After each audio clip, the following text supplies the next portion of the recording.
Escape from Reaper Island. Part 1. Pentarunner. Every year for the last few decades, at least one spaceship left planet Earth towards an exoplanet that humanity was trying to colonize. The past 50 years were crucial in this slow but steady process of finding a new home. There were plenty of tragedies, especially in the previous century, when ships carrying millions of refugees landed on a new planet just to discover that human civilization wasn't compatible with their latest chosen planet.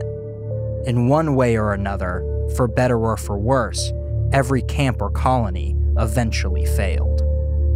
There were plagues and attacks from new species of animals. There were contagious diseases and toxic elements in the air that their technology only discovered a little too late. There were natural disasters brought by their sudden invasion and civil wars between rival groups that didn't leave old grudges back on Earth. All things considered, it looked like there was a light at the end of the tunnel. The exoplanet, known as Mare Magna, had every quality that made it humanity's most likely candidate for a second home. Mare Magna was located on the star system 400 TC, relatively unexplored except for this one planet. It was half as far from its star as the Earth was from the Sun. It had one moon that, in turn, had 2 satellites of its own, and exploratory robots already on the surface of each. The exoplanet was slightly smaller than planet Earth, but with a very interesting geography composed of one extremely large continent surrounded by almost countless islands and a profound ocean, mysterious enough to put Earth's waters to shame. The first good signs of Mare Magna were the results of the quality of air, the water, and the soil. It was almost a perfect match with humans' requirements. This prompted a wave of exploratory robots and the very first teams of astronauts and explorers. Every result was more hopeful than the previous one. Plants were growing, native animals weren't a threat, and the first building didn't crumble at all. Soon enough, the entire Earth and every small colony on other planets had heard the good news. It became impossible to stop them from rushing the process of building a colony. In 20 years, Mare Magna's colony, built on the planet's equivalent of a valley close to the sea, was thriving. After 20 more, the colony expanded, supporting 10 smaller settlements along the coast and deeper into the continent. As of the year 2154, the most needed thing in Mare Magna's colony was more people. If the planet really stood a chance to be a home for all the people that managed to escape from Earth's hunger, wars, and contamination, then it had to grow enough to fit all of them, and fast. Naturally, it wasn't enough to bring people to live on the planet. First, it was necessary to build the structures to sustain them, harvest the food to feed them, and explore the planet to make sure it was safe. Mare Magna found itself in dire need of millions of workers and, in a move that didn't surprise the historians scattered around the universe, humanity found a way to discreetly reinvent slavery, shipping poor, unfortunate souls from Earth to perform the worst jobs at the new planet in exchange for little more than breathable air and a chance to stay in that shiny new home. In June of 2154, a spaceship by the name of Pentarunner took off from the Earth, carrying within its metallic walls about 1,000 passengers more than it would be advisable. The first 1,000 were soldiers, following orders that took them across the universe. They were swiftly followed by about half the convicts from several prisons on the planet, unknowingly selected to work for their freedom at the least rewarding jobs on an unknown planet. A large portion of the passengers were refugees, some of the thousands out of millions of people struggling to stay alive in a world that was mostly just rubble and leftovers from the wars. Despite what it was advertised across the universe, only a minority of passengers in the Pentarunner were actual volunteers that eagerly and willingly wanted to leave behind everything they had ever known for whatever exciting and original adventures awaited them at Mare Magna. One of the passengers in the Pentarunner was Hayden Larson, a man that was mostly resigned about his fate. He carried himself slightly differently than the rest of the passengers. He wasn't part of the ambitious, enthusiastic, and hopeful people that daydreamed about life on Mare Magna. He wasn't somber, haunted, or willing to put up a fight against the inevitable future ahead of him. Not that the passengers had much time to get to know each other. The ship traveled for a week before everybody on the ship went through a medically induced hibernation state. This served the purpose of protecting the bodies from the effect of faster-than-light interstellar travel from Earth to Mare Magna, made possible through the nuclear fusion engines of the Pentarunner spaceship. Consequently, the thousands and thousands of passengers of the Pentarunner woke up a few months later with only 2 weeks of travel left until they reached their destination. They were disoriented. Many of them felt sick and scared, and they were impossibly far from home, family, and everything they used to know. It was to be expected that tensions were running high, and cohabitation was a challenge. At first, Hayden had promised himself to avoid befriending anyone on that ship, seeing them all as liabilities.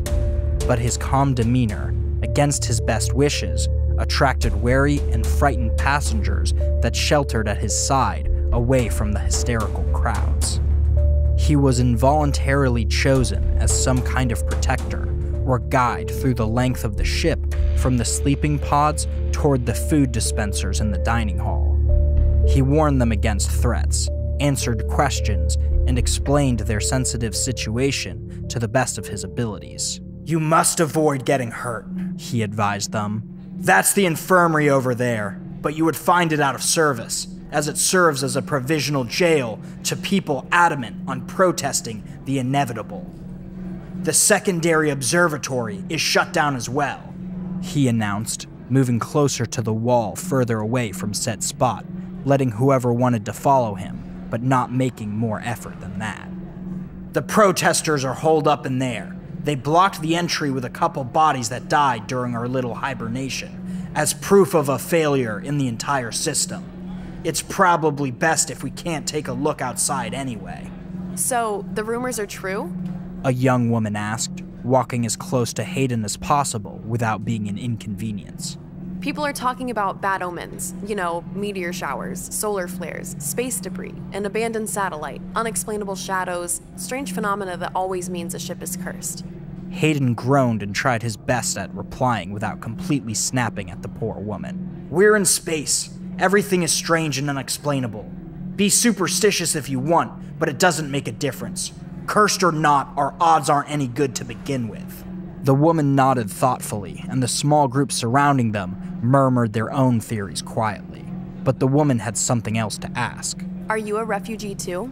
It was a fair question. Hayden had barely given his name since he joined the Pentarunner. Nobody knew anything else about him, which was a problem in a place with such distinct social groups. The ex-convicts were nothing but trouble. The soldiers were paid prosecutors. The volunteers were privileged fools, and the refugees were desperate, unlucky bastards. Hayden merely stopped walking and announced, "We're here." He had safely guided them to the dining hall one more day. More than that, they would arrive at Mare Magna later that day.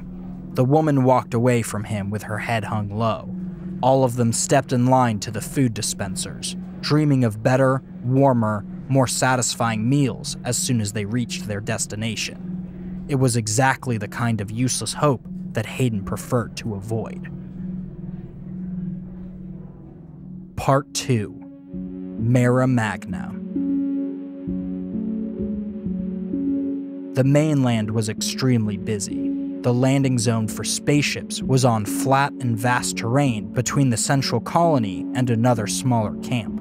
From there, the passengers of Pentarunner were taken in dozens of buses to a military base, where they, mostly obediently, moved through the motions of medical checks and civil registrations into the Mara Magna colony. There was no time to waste. It was assumed that they had a good night's sleep on the ship before arriving, ignoring the protests, the nightmares, the restlessness, and extreme terror that suffocated a great part of these new inhabitants of the exoplanet. As soon as the administrative processes were done, it was necessary to assign those working hands to a task. As if the rumors about slavery weren't unsettling enough, Hayden and the other 1,000 newcomers were about to learn a lot about their new home. The foreigners were divided into smaller groups and introduced to a handful of officials that would assign each person a specific team, task, mission, or place of work. Judging by the fact that they were already asked if they were soldiers, ex-convicts, refugees, or volunteers, it wasn't hard to guess that the selection method would be biased. Hayden's group stood under the afternoon sun and listened attentively to the man ahead of them. My name is Harrison Holman, General of the Mara Magna Army. I officially welcome you to the planet.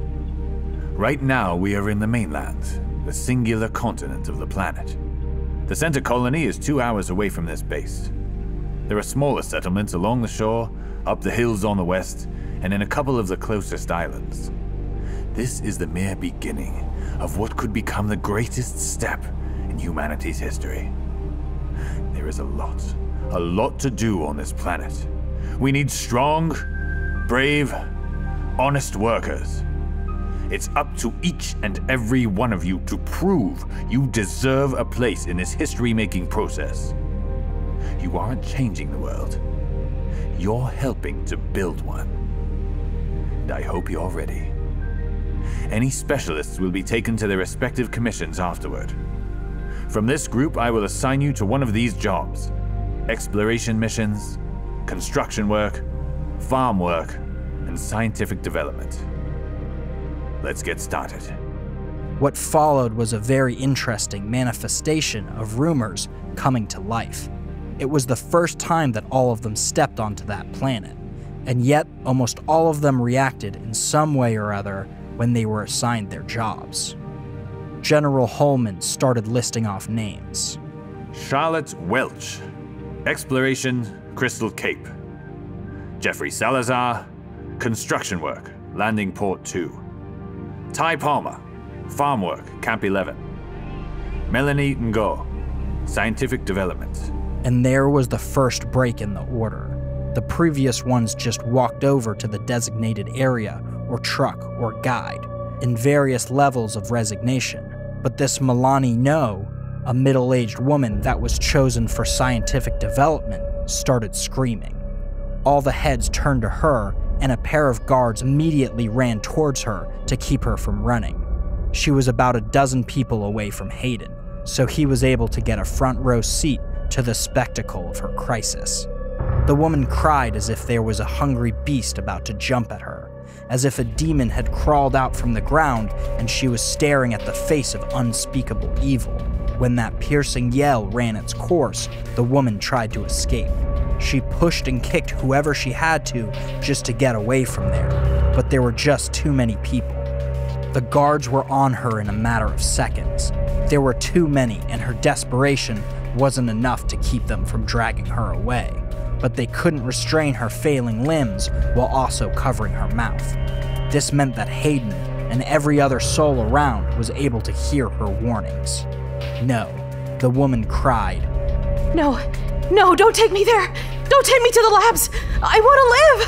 I don't want to be your lab rat! Don't take me to the slaughterhouse! No! She cried the entire time, until the guards injected her with a potent sedative and carried her unconscious body to an awaiting truck with a red cross painted on the side. A tense silence fell over the group, like they were standing in a graveyard at midnight, patiently waiting for the Grim Reaper to call their names. Disobedience won't be tolerated, General Harrison Holman said, in a menacing tone that couldn't completely hide a hint of exhaustion in his voice. Whatever rumors you've heard from whatever corner of the universe you've come from, I recommend that you ignore them. As I said, we need brave and hard-working people. There's no space in Mara Magna for superstitions and petty gossip. All of these jobs assigned to you are respectable and necessary, and the sooner you embrace them, the better it'll be for all of us. Hayden listened to that man's impersonal and practical words. He held his ground and walked until another person was assigned to the laboratories. He watched as this old man fell down to his knees, crying like a little kid and begging for a second chance until the guards dragged him away. Discretion be damned. Hayden couldn't hold back his curiosity any longer. He looked around him until he spotted a familiar face and slowly made his way to the side of the woman he had met on the spaceship from Earth. "Why is everybody so terrified of scientific work?" he asked, looking ahead without meeting her eyes. It took the woman a moment to realize that eccentric, quiet man was really talking to her again by his own initiative. She eagerly took her opportunity to secure the friendship of that man and explained. The Mara Magna colony is still relatively young. There's too much about this planet we don't know yet, down to the composition of the very air we're breathing. It's like the scientists discovered a brand new periodic table. They have to locate, identify, name, and test all these new elements, materials, and substances, and exactly how they would affect, benefit, or harm our lives. Long story short, they need guinea pigs. Sure, it's a rumor, but why else would you pick people with no scientific background to work in a laboratory? They don't have the time to be ethical. If they don't test how a drink from every puddle of this stupid planet would react in a regular person's stomach, they're risking finding out too late when there are billions of people already living here. You think I'm exaggerating, but imagine the stories these people have heard to react like they were just sentenced to death. There has to be some truth behind all the stories, doesn't there? Hayden nodded in acknowledgement, but he couldn't offer much more than that. As cold and irritating as the general seemed, he had a point. Fighting this fate was useless. Resignation would make this process faster. It would simply make things easier for every person involved. So, Hayden waited for his name to be called, listened to all the other options, and observed the myriad of reactions. Joe Peterson, construction work, southern deck. The crowd started to grow thin. Angelica Lee, farm work, campsite 7. People continued to throw rumors around, maybe as a warning, maybe as morbid entertainment. Gene Turner, exploration, southern hills. Time passed slowly. The sun slid down the unfamiliar blue of Mara Magna's sky. Carlos Perez, exploration, Reaper Island. And finally, Hayden caught a new, interesting, even more ominous reaction. Not just from the person called out by the general, but by the entire crowd. The group gasped in unison the second they heard that name, Reaper Island. The sound of 100 people losing their breath over the mention of a place was enough to make Hayden shiver. He turned his head this time to look at the closest thing to a friend in the eyes, and the woman instantly understood his question. Infamous place, she explained. Everyone has heard about Reaper Island, but nobody ever returns from it. It's like... She didn't manage to explain any further than that. The general was raising his voice again. Hayden Larson, exploration, Reaper Island. Just like that, Hayden's fate was sealed. With his head held high, the crowd's murmurs and hissing sounds of fear at the very name of Hayden's destination, this man from planet Earth made his way to a truck waiting to take him to the most infamous place of every planet that humanity had ever tried to colonize. Part 3. Arrival at Reaper Island. 2 military trucks were in charge of driving 24 people to the northernmost deck of the main colony of Mara Magna. There, a small ship was waiting for the brave explorers, as if they had had a say in taking that insane adventure. Upon arrival at the deck, shortly after the sun went down the horizon, Hayden was presented with 2 small mercies that the most cynical part of him didn't want to take as comforting, but he couldn't avoid the breath of fresh air at some familiarity in the face of such hostile odds. Number 1, the same general, Harrison Holman, was in charge of the team of explorers on their way to Reaper Island. His demeanor hadn't changed, as if he was unaware of the rumors about the lack of survivors on that dreary island. Number 2, the refugee woman from the spaceship was also there, getting down from the second truck with the help of a different woman that, apparently, she had successfully befriended far faster than her attempts with Hayden. Accepting the fact that, now that he had a specific job, his survival most likely depended on their talent as a group rather than his individual abilities, Hayden put down his pride for once and approached them. Oh, hi. The first woman greeted him, searching for his name in her memory. Hayden Larson. He introduced himself properly, with a handshake. Samantha Perry. She replied, pleased like a proud mother, excited like a teenage girl. This is Captain Miranda. She turned towards the other woman. You can call me Harper, The woman said, offering Hayden a firm handshake. You're also a refugee from Earth? Something like that, Hayden answered. And you are? Captain of the Magna Army, serving under General Holman's orders. I know these colonies like the back of my hand. I have 10 years and 16 exploratory missions completed on Magna. She's our best bet at surviving Reaper Island, Samantha added with a smile. A second later, she turned away so a soldier would help her get up on the boat. That gave Hayden enough time to address Harper, saying, An hour ago she told me no one ever returns from Reaper Island. What changed? Everyone else looked beyond terrified, but the two of you are oddly calm. What did you tell her, and why do I suspect it was a lie? You don't look like the type that believes rumors, Harper answered. When she got tired of waiting for a reaction from Hayden, she added, The rumor itself was a lie. The General survived Reaper Island. He's the only one that's ever returned from there. And under his leadership, we will come home in a few days. You'll be wise to follow orders, not ask too many questions, and do whatever it takes to survive out there. A moment later, she was up on the boat, and soon enough, it was Hayden's turn. There was no time or place to pry for more information about the island or seemingly legendary general that would lead them into that death trap. The small ship traveled throughout the night, giving the explorers a chance for one last night of peaceful sleep. This, of course, hardly worked. Half of the passengers had never been on a boat and spent the entire time battling seasickness. People were too curious and unsettled to fall asleep. The people brought from planet Earth were exchanging theories and horrible stories they had heard about the island. Hayden debated between a full night of sleep, compiling rumors to be prepared for the worst, or finding Captain Miranda or another experienced soldier for more realistic information about their destination. Eventually, he realized the wisest option was to try to sleep. Though he did wake up early and left the bunk beds of the passengers' quarters below the deck of the ship to go take a look at the sunrise over the Mare Magna Sea. Hayden found Captain Miranda at the bow of the ship, but she wasn't alone. The general himself was standing next to her. That area of the ship was currently empty, and the two bodies at the front hadn't noticed his presence yet. Hayden walked forward slowly, catching bits of a private conversation.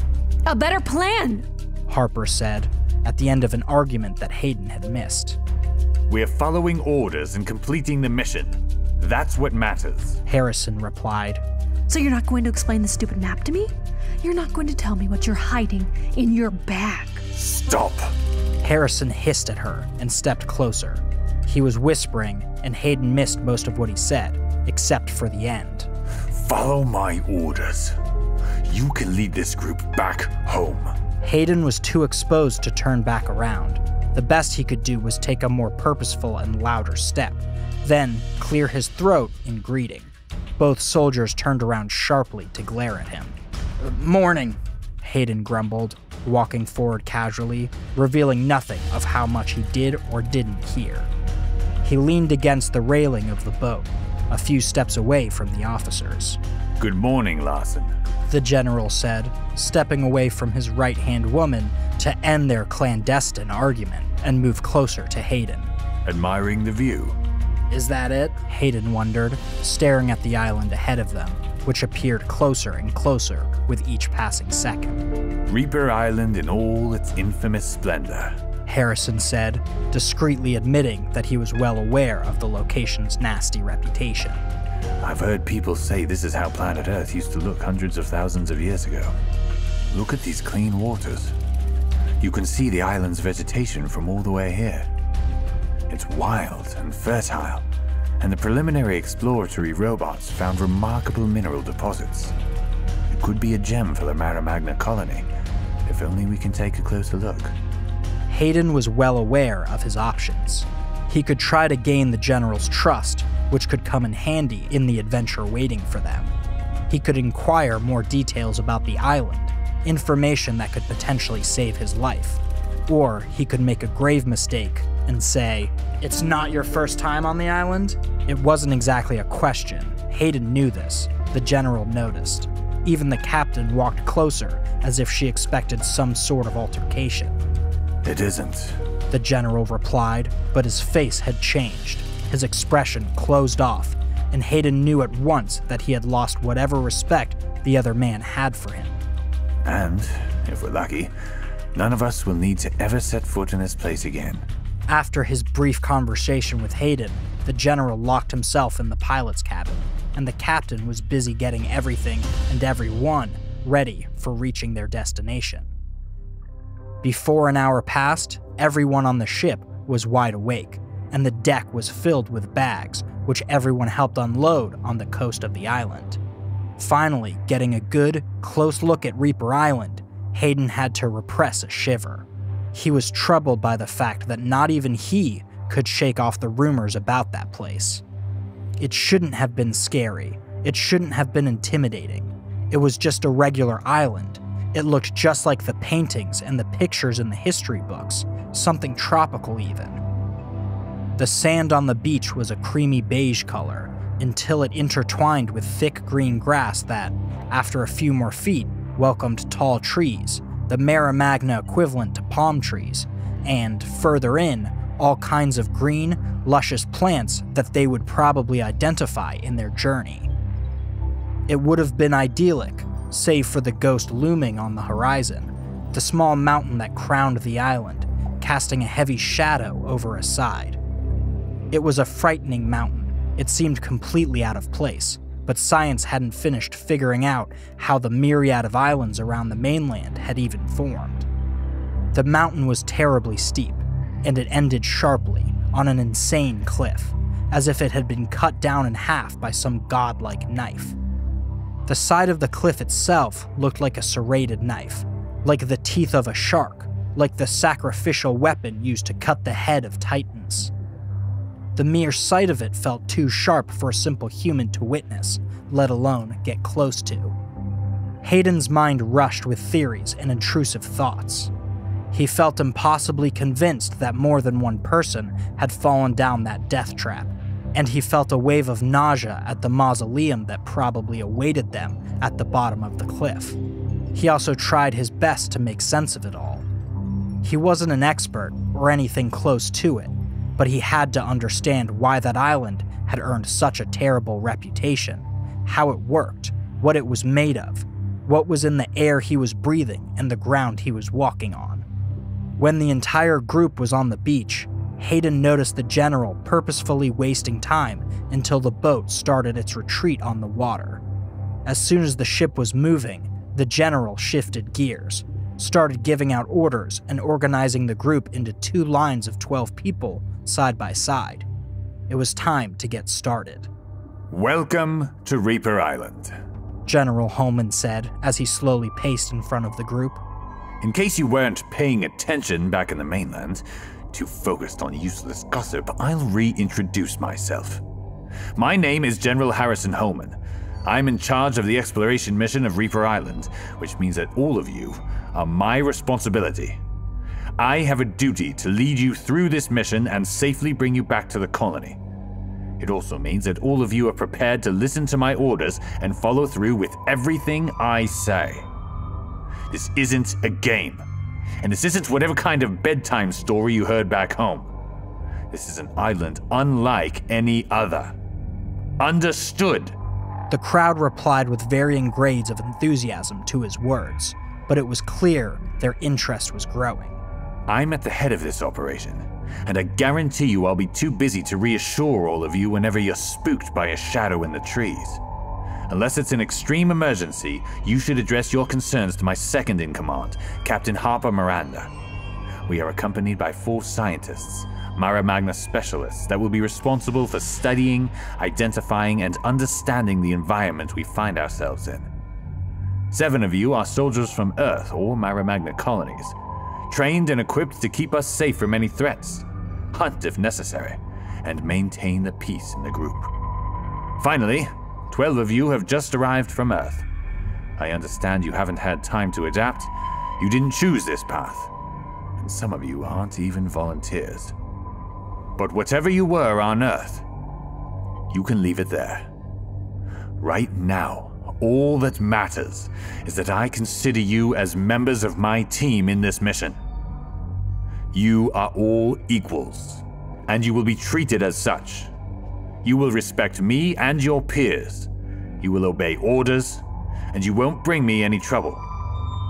In exchange, when we return to the colony, you'll have earned yourself a safe place in this world. Your job is to help carry the scientific equipment, tools, and resources, and, of course, attentively observe the environment of the island. After the mission is over, everyone's testimony will be taken into consideration for the final evaluation of Reaper Island. Understood? This time, the crowd voiced their agreement a little more confidently and homogeneously. But if anyone made any move to break the order, the general cleared his throat as a warning to keep them in place. Lastly, some information about the island you're standing on. A selected few members of the team have maps with exact coordinates and details of the island. For the rest of you, Reaper Island has an area of approximately 136 square miles. Most of the coast looks just like what we see here. Deeper into the island, we'll face something close to tropical rainforest vegetation and fauna. But, considering none of us were alive when our old planet looked like this, we'll have to learn as we go.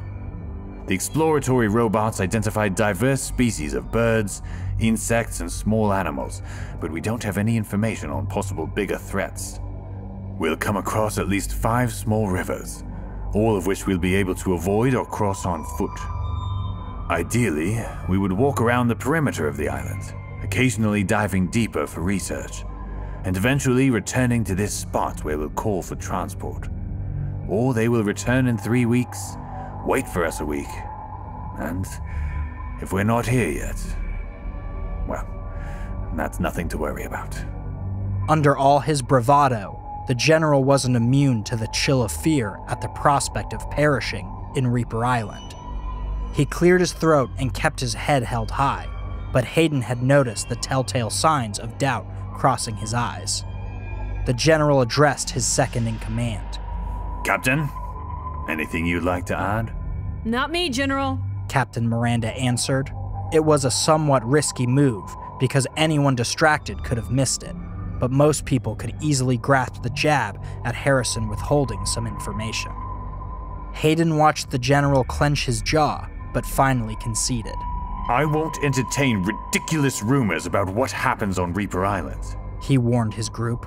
But if any of you heard that I've been here before, it's true. I was part of an exploration mission a couple of years ago. However, I sustained a minor injury about halfway through. It was, however, serious enough to get me sent back home ahead of my team. They never returned. They were never found. I will use my previous knowledge of the island as much as I can to our advantage, but I decide what to share. You are not welcome to ask about that mission. If anyone has any questions about anything else, speak now. Otherwise, we'll get going immediately. We have to make the most out of daylight hours. Nobody dared to ask any questions. Hayden assumed they preferred to wait for the right time to approach the captain instead. So, after assigning every person a bag and imparting the most specific rules and instructions, To keep up with the expedition and move in that setting, the group started moving. Part 4. Into Reaper Island. Rumors be damned, the first mile of Reaper Island turned out to be absolutely gorgeous. Much to General Holman's chagrin and haste, the group advanced slowly, because the scientists' first point of interest was the beach they had arrived at. Hayden and the other civilians worked as assistants, and Captain Miranda supervised close by. She served as a mediator between the scientists and the rest of the group, explaining the results in terms they would understand.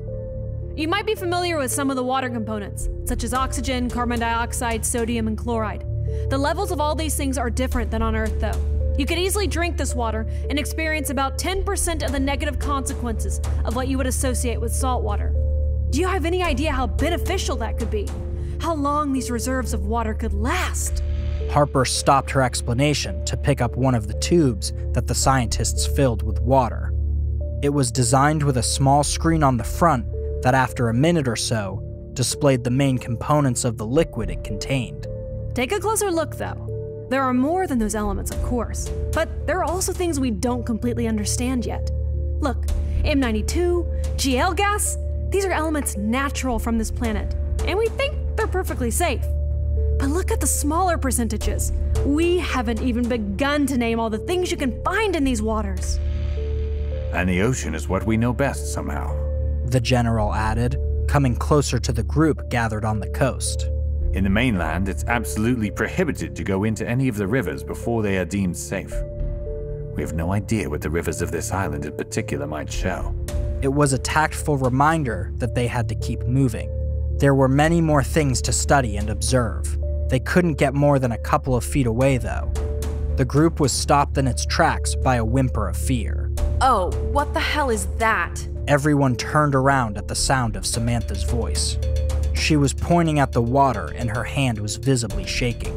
Her distraught state was understandable. At first, it seemed that she was very much pointing at the human skull floating on the water. Choked gasps rippled through the group. The general and the soldiers rushed forward, and everyone heard the guns click, loaded. But at the first brush from the barrel of a gun, the alleged skull floating on the shore turned over, and the scientists exhaled, relieved. It's just an old version of these test tubes, Harper explained. They used to make these spherical versions, leaving them anchored in shallow waters to be retrieved hours or days later when the results of the test were done. A previous exploration team must have left them here. They never returned to pick up the results. As she spoke, the group watched, holding their breath, as more and more metallic spheres resurfaced on the water. Maybe they resurfaced after the disturbance of their ship on the shore. Maybe they were there the entire time, and the more they looked, the more noticeable they became. One thing was for certain. There would have to be many more examples of failed explorations waiting for them on their path. Oh, this whole place is like a cemetery, isn't it? Samantha's comment wasn't well received by the general, who raised his voice and demanded, "That's enough! We have to keep moving, now!" There was no room for arguing. The group finally entered the depths of the island. Hayden and the refugees, volunteers, and ex-convicts from Earth watched curiously at the procedures and all the equipment used by the scientists. Harper explained it all patiently, almost amused. Air analyzers, she said, helping the scientists install a contraption made of several tall, thin tubes crowned by a nearly transparent flag. As you can see, we can breathe on this planet, but we aren't done learning all we can about it. Also, the particles in the air could tell us more information about this island than what we could see. Further into the island, Harper raised her voice to be heard over the thunder of a couple metallic boxes about 1 cubic foot in dimensions that were automatically drilling themselves into the ground of Reaper Island. And these are ground scanners! We must know these grounds as well as possible! Are they fertile? Are there toxic components underneath? What are the different layers? How does it all explain the existence of this island? Her excitement was soon snuffed out like a candle. when everyone heard one of the scientists gasp loudly and then proceed to turn away from the group to throw up leaning against a tree. General Holman leaned over the shoulder of a different scientist to take a look at the results on display on one of the box's screens. Human remains, he said quietly, just loud enough for the closest people to hear. Not too far from here. Scattered all over. And quite a lot of them. The group's enthusiasm suffered a sudden death. Only Hayden was close enough to Samantha to hear her whisper, "It's a fucking cemetery, I told you." Regardless of the bodies that they couldn't find, but their scanners could still somehow detect, the group had to go on and on. The scientists were equipped with glass containers of different shapes and sizes that they attached to the trunks and roots of trees, or where they deposited leaves and flowers they cut from every plant on the island. These collectors are essential to determine if Reaper Island is useful or inhabitable, Harper explained. They are going to answer questions like, are these plants edible? Are they toxic, and how much? Are they located all over the planet or endemic to this island? Can we replicate them? Can we get rid of them if necessary? Do they have other uses? For medicine, for science? And how do they interact with each other? The captain's masterclass on scientific work was interrupted by the general, who couldn't disguise that something was troubling him. I have another question for you, Captain, he said. Why are these plants resistant to whatever threats hide in Reaper Island? Or are they responsible for the losses our army has suffered? Everyone that wasn't currently preoccupied tending to the small machines they carried turned towards him. What do you mean? Samantha asked him, and then immediately winced, knowing the question wasn't aimed at her, and fearing the general's temper. However, even just one day in Reaper Island started to blur the social limits within the group. With nothing more than a grunt, Harrison replied, Well, we all saw the old models of water testers on the shore, and we know there are human remains nearby. But why aren't there any other signs that people pass by here at all? The last exploration mission happened only a couple of months ago. How come every sign of human life just disappeared? As everyone processed his words and the bad omen they carried, a harsh breeze passed by, rustling the leaves of the trees and making everyone repress a shiver. Captain Miranda looked quite reluctant to ask this in front of everyone else, but she finally addressed the general. Do you remember? Did your team leave any marks on their way here? The general was quiet for some time, and people started to move on, fearing he wouldn't answer at all. But finally, he said, I can't be sure if this is the exact same path we walked. But we were far from the first exploration, and 5 more teams already came here while I recovered on the mainland. 5 steps along the shore showed us proof that other people came here. But a full day of walking and the best we got is a vague reading on the scanners? There's something wrong here. And we better make it our mission to figure it out before we return home. Or before it erased all traces of them from the island too. Harrison might have not said it out loud, but everyone else was able to fill in the blanks in their minds. If only to distract the team from the invisible threats looming over their heads, General Holman announced that, according to the map generated by the exploratory robots that preceded human exploration on the island, there would be a clearing nearby, ideal for spending their first night on Reaper Island. The general, the captain, one of the soldiers, and the head scientist held a meeting for a long time, away from the rest of the group. Hayden wasn't able to find a way to move close enough to eavesdrop and further confirm his suspicions that the general was hiding something. He tried to entertain himself and learn more about his current circumstances by studying the rest of his company, but he wasn't particularly successful. The soldiers, except for the ones that were assigned the first guard of the night, fell asleep almost immediately, knowing that it was best to make the most of every second of rest wherever they went. The rest of the scientists seemed too fascinated by the results they could read on the screens they carried with them everywhere, and Hayden wouldn't have been surprised if at least one of them didn't even sleep the whole night. The civilians laid down to sleep, yet most of them were struggling to fall asleep surrounded by the distractions of Reaper Island. Leaves rustling in the wind, unknown insects chirping all around, animals that they couldn't even imagine lurking in the shadows, breaking twigs and occasionally growling in the distance. He had a feeling none of them were volunteers from Earth. The people in charge of Mara Magna's migration wouldn't have sent them on a doomed mission. But even ex-convicts and refugees were difficult to differentiate. Were they excited to be there because it was the freedom they longed for, or because it was something better and different than Earth? Alternatively, were they nervous and sullen because they didn't trust anyone any longer, or because they weren't at the hopeful new home they were promised? Hayden could have let it go, waiting for a chance to pry information from someone new, but he reluctantly accepted that he already had a bond with one member of the team, and she wasn't the worst source of information around. "Samantha, are you still awake?" he inquired quietly, moving just slightly closer to the spot where she had placed her sleeping bag. Yeah, I can't sleep in this world. The woman grumbled. Everything is so... How can it feel so much wilder and simultaneously more peaceful than Earth? Nothing stands still here. I swear even the ground feels unsteady, and the clean air keeps fluttering in my lungs as if I had inhaled alien bugs or something like that. Hayden felt tempted to laugh fondly, but it wasn't the right time and place. He wasn't the right person for that. After clearing his throat, he told her, "I need you to tell me everything you've heard about this place." It looked like the night had brought with itself a sense of dread in Samantha. She didn't jump at the chance to discuss everything she had heard about Reaper Island. She shrugged half-heartedly and admitted, I don't know anything. Not really. "The rumors, then. Anything you've heard might be useful," Hayden insisted. Nothing has ever been confirmed, Hayden. Samantha said quietly. People say that every time it's the same. They send soldiers to several islands and across the mainland. Every team but the one for Reaper Island returns. But there's never an explanation. They just disappear. People talk, but in the end, nobody knows if what got the soldiers was some kind of monster, something supernatural, a government secret, anything they can come up with.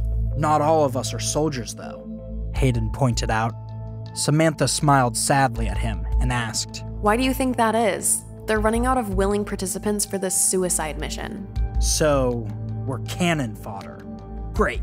Hayden groaned. Suddenly, many things about this mission made sense. But, most importantly, it turned him even more determined to make it out alive.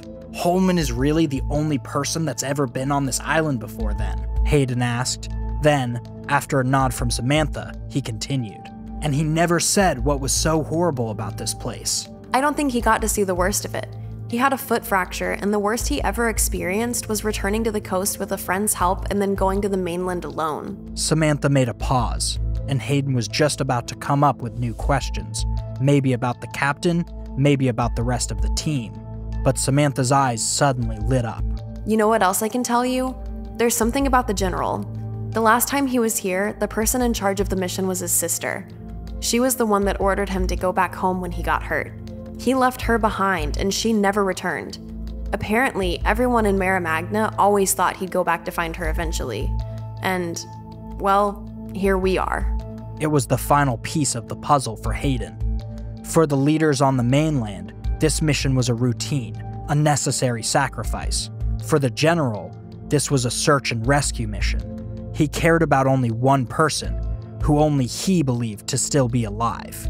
Nobody really cared about keeping the rest of the team alive. All at once, it became Hayden's new mission. He couldn't care less about exploring that infamous island. His new goal was to get as many of his team alive back to the shore as soon as possible. Part 5. Time to Escape. After the thrill and trauma of abandoning planet Earth, after learning their fate and the dark reputation of Reaper Island, Hayden and most of the team were shocked to find out that the next few days went by with surprising ease.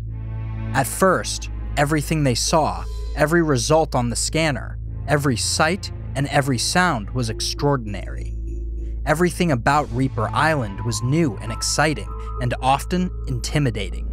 However, not even the worst reputation in the universe could change the fact that it was a relatively small island, that most of the plants and living creatures had already been identified in the mainland, and that doing nothing but walk all day and wait for scientists to set up their small instruments and machines turned quite boring fast. 3 remarkable things prepared the team for a twist in their mission. First, one of them got sick. No one knew what exactly happened to have him throwing up, riding a violent fever. He didn't admit to breaking any regulations. The team discussed the idea of sending him back to the shore and calling an emergency ship that would take him to a decent hospital. However, there was a noticeable reluctance in everybody around him. It was a bad omen. The reminder that something similar had happened to Harrison and the rest of his team never returned home was too much to ignore. Even when the poor man slowly started to get better, everyone was already growing superstitious. It didn't help that the next day the group reached a new river, the second surprise. They had walked past a handful of small creeks and only one significant river that was barely shallow enough for them to cross, which they managed thanks to Harrison's previous knowledge of it. However, the second one was different. The general hadn't encountered it on his first expedition. The scientists started to run their tests as eagerly as usual, but they were promptly interrupted. The head scientist dropped the first sample they collected. The container shattered on the ground. The water splashed over their feet, and the scientist ushered everyone away from the river immediately. What happened? Captain, what happened? Samantha asked, trying and failing to keep her own voice down. Captain Miranda gave her a sign to wait for news and stayed by the general's side as they awaited explanations from the scientists. When only the general was needed there, the captain returned to the civilians to share the developments. Sediments, She explained, though she didn't look too sure of her own words. the river carries an absurd number of sediments, and Harper, be honest. Samantha pleaded with her. fine, look. The water turned fucking red when they put it on the containers. Some of the natural minerals in Mara Magna's waters get easily stained when combined with other substances. You think this river looks brown and dirty, but upon a closer look, it was tainted red. These waters came in contact with human blood. The sediments carry traces of human remains. The bodies! Samantha gasped. The bodies of the people that got lost on this island. We haven't found anybody yet, which is very strange, right? This means they must have been close to this river. Before anyone else could confirm or deny Samantha's theory, the general spoke up. That's absolutely right. Harrison said with a vigor no one had heard from him yet. We're on the right track, finally! If we follow the river, we'll find something that will guide us to the others. There must be an answer in the headwaters of the river. If no one had stopped him, Harrison might have run along the river the entire night. However, Captain Miranda boldly stepped forward and said, General, I'm under the obligation to remind you that this is an exploration mission and not a missing person search. Her courage took everyone by surprise. Everyone but Hayden, who suspected even this disagreement had been planned by the 2 people in charge of the expedition. You're right. The general nodded, taking a good look at his team and at the sun setting down swiftly on the horizon. We can camp here for the night, and we'll follow our scheduled route tomorrow. We should get to the mountain around noon. The group followed instructions, and by then, everyone had gotten used to the nighttime routine of camping on Reaper Island. However, all of them could feel tension in the air. Something was waiting for them. That night, Hayden fell asleep right away, but had an uneasy sleep. And when he was abruptly woken up, he was almost grateful, until the pieces of the unfortunate puzzle of that night started to make sense. Hayden! Hayden! Wake up! Please wake up! Samantha's nervous voice roused him from his sleeping bag, but everything was still dark. It was the middle of the night. He was groggy and sleepy, and everything looked blurry. Hayden, do you know how to shoot a gun? What the hell, Samantha? Hayden thought he heard someone briefly laugh, but when he moved up to his feet, squinting at the light of a handful of flashlights in the hands of everyone already awake, he found a silhouette standing in front of him, holding out a gun. There's no time. Hayden, Captain Miranda said. The general took off in the middle of the night with 2 of the soldiers. He's desperately looking for someone that most certainly died here years ago. Shortly after, the soldiers on guard detected a threat nearby, one of the native beasts from Mara Magna. The problem is, 3 soldiers went to deal with it, and they haven't returned. According to the scientists' scanners, there might be 2 more beasts nearby. And not only am I starting to lose faith in those little machines, I have only 2 armed soldiers left. So, can you handle a gun? Hayden ran his hands over his face one last time, trying to gather his strength, his focus, and prepare himself for the worst that Reaper Island could throw at him. I do. I got this, he replied. Seriously? Samantha said. She eyed the gun suspiciously while Harper explained the slight difference between that modern Mara Magna model of a rifle and the guns that Hayden used to handle on Earth. I was a mercenary, back on Earth, Hayden explained, getting acquainted with his new weapon and suppressing a shiver when he heard the enemy growling somewhere in the darkness that surrounded them. Samantha gasped. I thought you were a refugee like me. Ex-convict, really. Harper interrupted them sharply. We don't have time for this. It was as if her voice became a curse. Just then, the ground started to shake underneath their feet. It started as an almost unremarkable tremor. Most people reached out towards the trees to steady themselves, and the people in charge of the guns prepared for a surprise attack from the predators. However, a question from Samantha changed the course of what could have been a familiar, natural phenomenon and became a great catastrophe. Was the ground this muddy when we fell asleep? Her question made everyone look down and discover that their shoes were halfway submerged in thick mud that covered the ground, which they were certain had been dry and thick some hours ago. On a whim, Captain Miranda stepped towards the scientists, who were huddled in the ground, careless of the mud as they lost their minds staring at the ground scanners. Harper snatched one of those tools from a man's hand and frowned at the results on the screen. This doesn't show any of these changes at all! Shit! This is useless. We've got the water right, but we don't have a clue of what ground we're walking on. The captain snapped. She threw the device at the ground and stomped forward. She didn't look behind her to see that the instrument didn't crack on the ground as she'd probably expected. Instead, it started to sink down in the mud, and it wasn't the only one. After only a few steps, Harper was starting to get stuck, and no matter how much she fought it, the mud was already covering her feet completely. The ground of the island was completely transformed. The layer of mud was growing at a breakneck pace, as if some dark liquid was springing from the cracks on the earth, or so it seemed. The remaining soldiers moved toward the trees, looking for leverage from this suddenly transformed terrain. The scientists remained frantically looking for answers. Samantha let go of her own safe spot to help Harper move forward. The problem was that the momentum of getting the captain unstuck sent the 2 of them stumbling down to the ground. Hayden rushed forward to help them before the mud could cover them much faster, but he wasn't fast enough to avoid a new onslaught of bad news. A shrill scream from Samantha broke through the already disturbed night.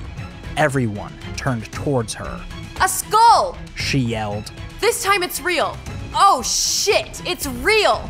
Unfortunately, she was absolutely right.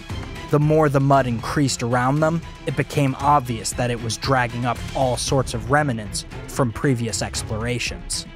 Hayden helped the 2 women back on their feet, and as they moved toward the trees, they were able to catch sight of bones, unfamiliar scientific tools, and then even entire bags that belonged to soldiers long gone. That unsteady cemetery made up for a disturbing sight under the light of the moon, and the trembling flashlights that only some of them were still holding on to. "What the hell is going on out here?" Hayden asked as he prepared his gun again. He wasn't sure if the ground was still shaking, or if it was an effect of the layer of mud swallowing down everything on its path. It had reached his shins before he managed to climb on the nearest tree. Some natural phenomenon we definitely were not aware of, Harper answered as she helped Samantha climb a different tree. the layers of the ground interact with each other. Maybe regeneration process? Cleaning the surface, tracking down the threats? Samantha scoffed. Yeah, well, it's messed up, but it's not so deadly, is it? We might be okay if we stay in the trees. How come this hasn't left any survivors? Hayden closed his eyes for a moment to think. When he lived on Earth, he learned some of the worst skills a person could learn. He learned how to hunt down his own kind for a bounty. He was a hunter, and he remembered how to think like one. We are invaders, newcomers caught by surprise, He said, loud enough to be heard by the remaining members of his team. but the natural predators on this island must be familiar with this reoccurring phenomenon. This is more than its own threat. This is a natural trap. Hayden's ominous words made everyone exchange looks. Samantha, Harper, the other soldiers, and most of the civilians were sitting on the lowest branches of the trees, but somehow the scientists had not caught on to the danger they were in, or they were purposefully ignoring it. The group scrambled to get their attention. Hey! All of you! Get up! Now! It's an order! Come on! What the hell are you doing? Oh, please, get up! Run! Forget the fucking experiments! What's it worth if you all die? Come on! Oh my god! What is that? Samantha's exclamation made everyone wave their flashlights around for the source of her distress. They were horrified to find what they were looking for. It's the creature that soldiers went to kill. Harper, I don't think the soldiers succeeded. At the moment, no one could see the actual body of the creature, seeing as it was almost entirely submerged. However, it would have been impossible to miss the thick, sharp, numerous bone-like antlers that gleamed under the flashlights. They moved slowly but steadily above the mud while the creature they belonged to slithered underneath the surface. The group's yells intensified. Two of the scientists tried to stand up.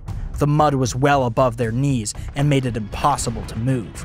One of them fought against the mud as if swimming in a disturbingly thick river, and one of them ignored absolutely everything around him in order to keep frantically working against the screens on his dirty and doomed little tools. After a few seconds that lasted like an eternity, a deep growl announced the inevitable end. The creature took a leap out of the mud, through the air, and landed with its open jaws right over one of the scientists, snapping its fangs on him, splattering the others with his blood, and dragging him down. Its immense body, at least twice the dimensions of a crocodile from Earth, disappeared under the surface for a moment, just long enough to pull down another scientist who screamed louder and more desperate than anyone else had ever heard from a person before. Did you see how high that monster can jump? We are so doomed! Samantha broke the deadly silence to ask. She was crying, shaking, assuming it was the end already. However, Hayden didn't quite agree with her. All the odds were against them. There was the captain, 2 soldiers, and only a couple civilians that knew how to handle a gun. They were fighting an entire island and an unfamiliar planet, and at least one creature that was more terrible than anything they had ever seen on their home planet. But Hayden was a hunter. He was a survivor, and all he wanted was to make it out of Reaper Island alive, and he was determined to fight until the very end for it.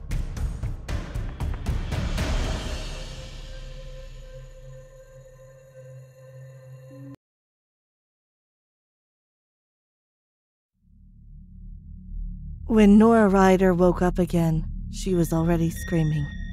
Every inch of her body felt like it had caught on fire, and she wasn't in control of her trembling limbs. After one excruciating second too long, the attack ceased, and all that was left was a dull ache in all her muscles. When she finally managed to take a gasping breath for air and her eyes fluttered open, she begrudgingly remembered her current circumstances. She was strapped to an examination chair akin to one from her nightmares as a child, scared of the dentist. Not even in her cruelest and darkest dreams. her brain could have conjured up a scenario as messed up and painful as this one. Her body was still spasming with aftershocks, and she realized that this time they had woken her up by electrocuting her body. Half of her was disappointed that they were careful enough not to kill her. There were thick strips of black leather binding her ankles, thighs, torso, wrists, arms, and neck against the chair. Many different points of her body were sore or still bleeding because of the tests they were running on her. The small laboratory she was trapped in was unfamiliar and chilling. A square room filled with unknown machines and shelves carrying indescribable objects. Nothing she had ever seen in her life. The last piece of the puzzle was the two monsters keeping her company, watching over her, torturing her within an inch of her life. They told her their names at some point, and they looked as human as she did. But there was no other way to describe them than absolute monsters. "I told you," the male specimen in the corner of the room stared at a screen and addressed the woman standing tall beside Nora's head. "Nothing out of the ordinary reacted to the electricity. She's not an android of any kind we know. She seems to be entirely organic matter, boss. Frighteningly close to, our own species." The female counterpart looked down at Nora with a thoughtful frown on her face. She placed her hand on Nora's face with a gentleness that was so out of place, coming from the unrepentant monster that had put her through hell. "Such a shame," that woman said. "I would be glad if they made androids this pretty." Nora did her best to sharply turn her head away. Her hasty movement startled the woman momentarily, but in the end all Nora earned was that the woman slapped her and gripped her face much rougher this time. "What are you?" the woman barked at Nora, who grinned proudly at seeing her losing her composure. "I'm going to be the death of you," Nora replied. "I'll kill you, enjoy every minute of it, and take your corpse from Mars back to Earth to hang you on my bedroom wall." In the blink of an eye, the woman slapped Nora's face again. But then she pressed her hand tightly over Nora's mouth and nose, keeping her from breathing. Nora tried to act unbothered for as long as possible, but it was difficult to keep calm with every passing second she was incapable of breathing. "I'm going to figure out what kind of creature you are," the woman promised. "You're not human. You'll never convince me. Let's see if this inspires you to tell the truth. Do you have a backup source of oxygen? Is there a second set of lungs you're hiding from our scans? Tell me what you are. Tell me the truth." "I'll prepare another injection that might uncover anything well hidden in the body," the man spoke up again from somewhere in the corner. "It's going to burn like hell, but her reaction will count as important data on its own, right?" That was the last thing Nora heard before she lost consciousness once again. 4 hours ago. Back then, there was absolutely no space in their hearts and minds for fear, pain, or anything other than utmost joy. They made it. The mission was a success. Nora Ryder and Nicholas Torres were the first astronauts to walk on Mars. They put the utmost care and precision into their safe landing on the surface of the planet. And then they started to let loose. They cheered and celebrated loudly among them and did their best to communicate with the base on Earth. They scrambled toward the exit, got ready in a frenzy, and finally They took their first steps on Mars. It was an overwhelming feeling, like dreams coming true and reality expanding beyond the limits of imagination. They completed the official procedures, and then they agreed to enjoy themselves a little. Nora and Nicholas were old friends, maybe not the best or closest of friends, but they trained together for years. And this accomplishment for humanity also felt like an intimate joke between friends.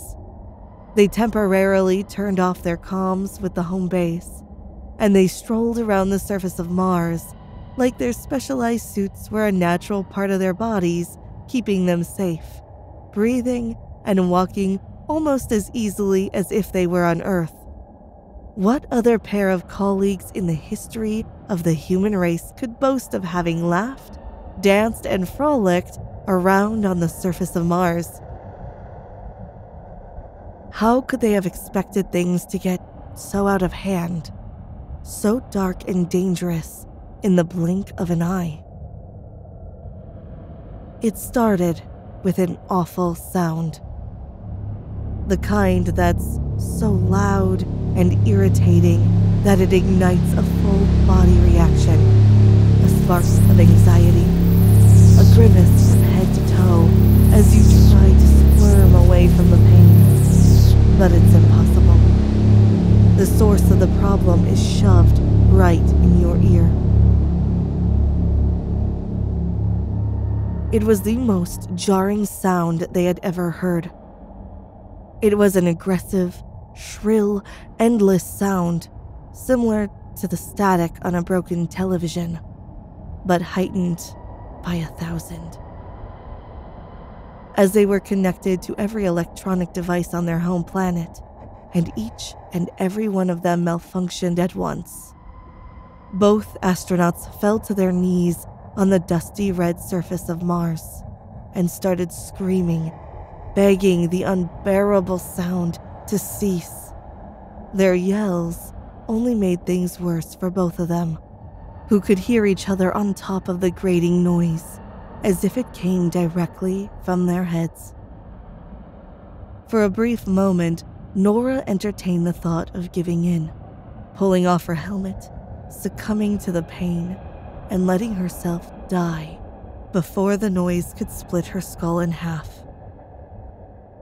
She didn't know that it was barely the beginning of a long chain of painful experiences that would test her resistance beyond imagination. Blindly, she fumbled with the controls embedded in her suit, and she successfully disconnected the communication channel between their suit and the ship. They would have to get back inside the ship to be able to turn it back on, and that's assuming nothing horrible will have happened to them beforehand. What the hell was that? Was the first thing that Nicholas said to Nora, and she thought that despite everything, it was a relief to hear his voice, regardless of how utterly distressed he sounded. I have no idea, she replied breathlessly. It has to be some kind of interference? An unaccounted signal reacting against ours. Her partner laughed bitterly and asked her, you think the little robots, the automatic explorers, just, I don't know, started screaming? Nora shook her head and thought about it for a minute. Something must have malfunctioned. Something. Anything, she said. She stood up and did her best to dust off the knees of her suit. Let's get back to the ship and try to figure it out and fix it, Nora decided. It could have been just her being paranoid, or maybe her instincts kicking in. Perhaps disconnecting one of the communication channels heightened the audio reception of their surroundings, and she heard a strange noise. Footsteps approaching. Regardless of what exactly it was, and in spite of her own decision, Nora didn't move from her spot. Nicholas started walking away and only stopped after a few feet when he realized she wasn't following him. He started calling out her name again and again with increasing worry at seeing her paralyzed on the spot. Nora! But she couldn't pay attention to him at the moment. She was incapable of focusing on anything but that feeling of being observed, that faint, distant sound that was so unexpected, so impossible, so vague that it felt almost like a dream. But as soon as Nicholas started walking back toward her to check on Nora, they heard it. A voice. A human voice. A person talking to them. A stranger on Mars' surface with them. It was unbelievable. But the voice left little room for questioning its existence. "Hands up! Don't move!" It was the voice of a woman, and yet Nora's brain was just incapable of processing any possible explanation of how there could be another woman currently standing on the entire planet. She didn't listen to the instructions. She couldn't. Slowly but surely, she started turning around. "I said, do not move! Hands up now! Now!" The other woman continued to yell. Underneath the yells and the frightened beat of Nora's heart, she could hear her dear friend mumbling again and again. Nora, what's going on? Nora, what's this? Nora, who are they? Nora." But Nora had no answers. She was standing right there, shaking inside her suit, disconnected from the rest of humanity, and facing two other astronauts standing about 20 feet away from her and slowly approaching, holding a pair of guns that she had never seen and couldn't even begin to understand at first sight. "Put your hands up! Don't make me shoot!" The woman continued to threaten Nora and Nicholas, walking slowly and firmly, pointing her gun at Nora's head. "Did you infiltrate our ship? How did you get here? Who are you?" Nora opened her mouth to reply, but the words just wouldn't come to her. There was a ringing in her ears and a dull pain in her chest. This was impossible. The entire planet gathered in front of their screens to follow the launch of their spaceship. Her mission was an international effort, a worldwide phenomenon, the first of its kind throughout history. It was 100% impossible for another ship to have left Earth and arrive on Mars unnoticed. "No," Nora said quietly and shook her head. Distantly, she heard Nicholas protesting her way to handle the situation. But what else could she do? Nora raised her voice and asked firmly, as confident as if she were also holding a gun. "No. Tell me, who the fuck are you? How did you get here?" Nora was surprised to see the strange woman start to smile coldly, as if she had already made up her mind about her next move. As if she knew exactly how this would end. The woman started speaking with a clear and authoritative voice. She said, "You can address me as Hadley. My partner is Vincent, and you have 10 seconds to tell me your species, your planet of origin, and your allegiance to humanity." Nora found herself shaking, tightening her hands into fists, beyond upset at this ridiculous impossibility, this incomprehensible threat, this absolutely insulting, twisted game of fate. "Nora Ryder and Nicholas Torres," United States of America? NASA. Nora replied loudly, nearly yelling, and taking big steps forward as she continued to talk. We are the first and only mission that humanity has sent to Mars, and you and I, the woman interrupted her. I simply don't believe you. That was the first time Nora was shot by the two strangers. 5 hours later. The first thing Nora heard as she started to wake up again was the woman Hadley saying, "Well, did you enjoy your nap?" But Nora didn't want to give her the pleasure of an answer. Quickly, she went over the facts once again as a strategy to keep her sanity for as long as possible. Her name was Nora Ryder. Her partner was Nicholas Torres. They led the first mission from Earth to Mars, and when they arrived, they found out that 2 other people were already there. Strange people with different suits and unknown weapons that captured, separated, and tortured them as they looked for answers to questions that Nora didn't even understand. "I know you're awake, Nora Ryder," said the monster that called herself Hadley. "Answer me when I speak to you, or do you want to go back to the electric shocks?"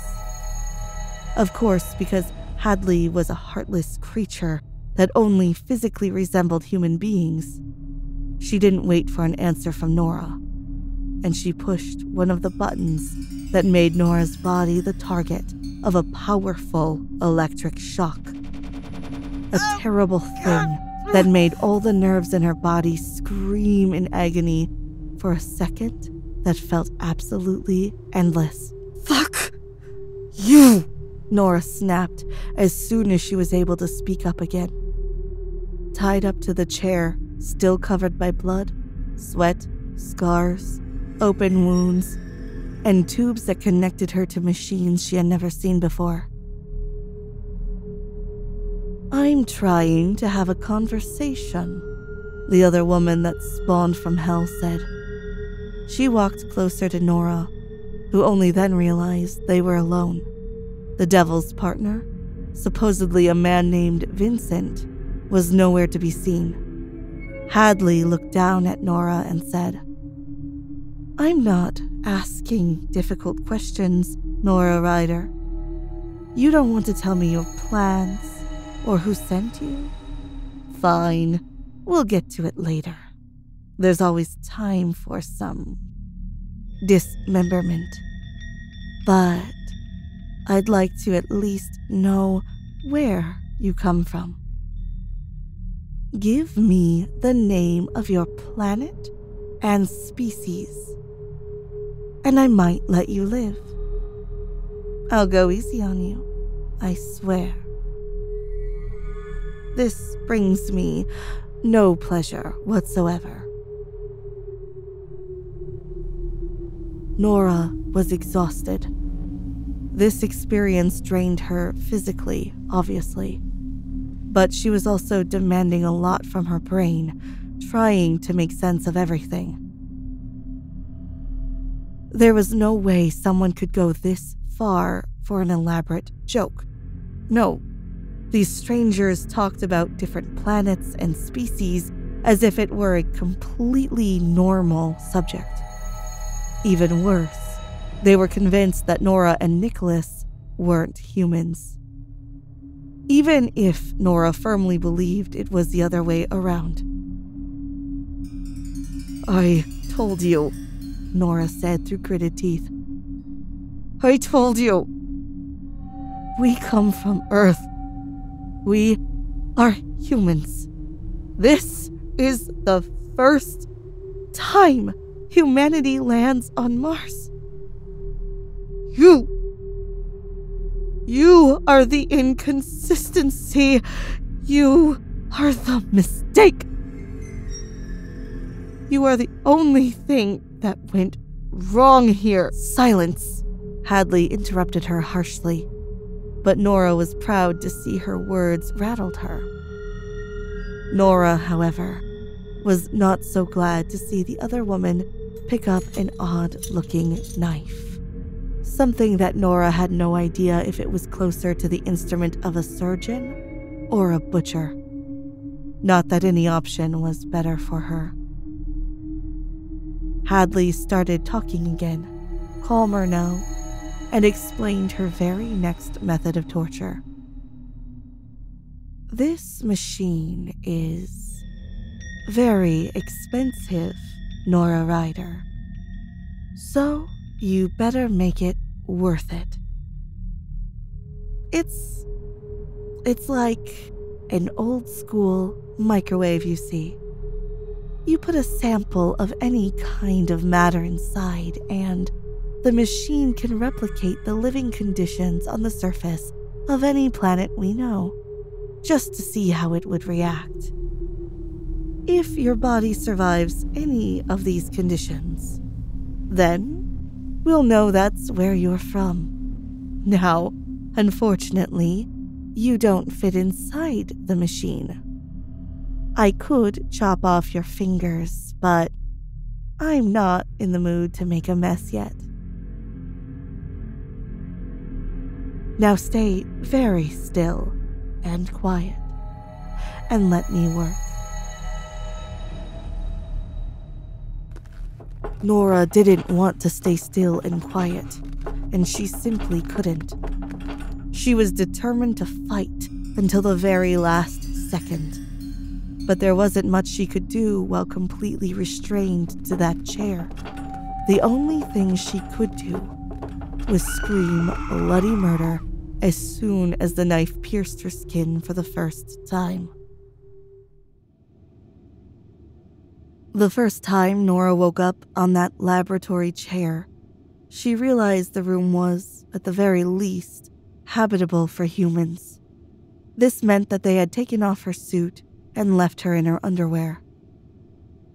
This meant that she was able to see the way they carved into her skin to take a closer look at her insides, her organs, the layers of her body.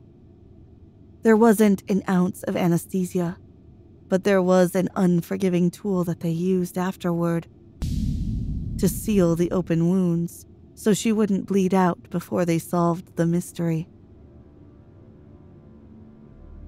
That method was the source of the excruciating pain that made her pass out again, and it looked like she was about to be put through something similar.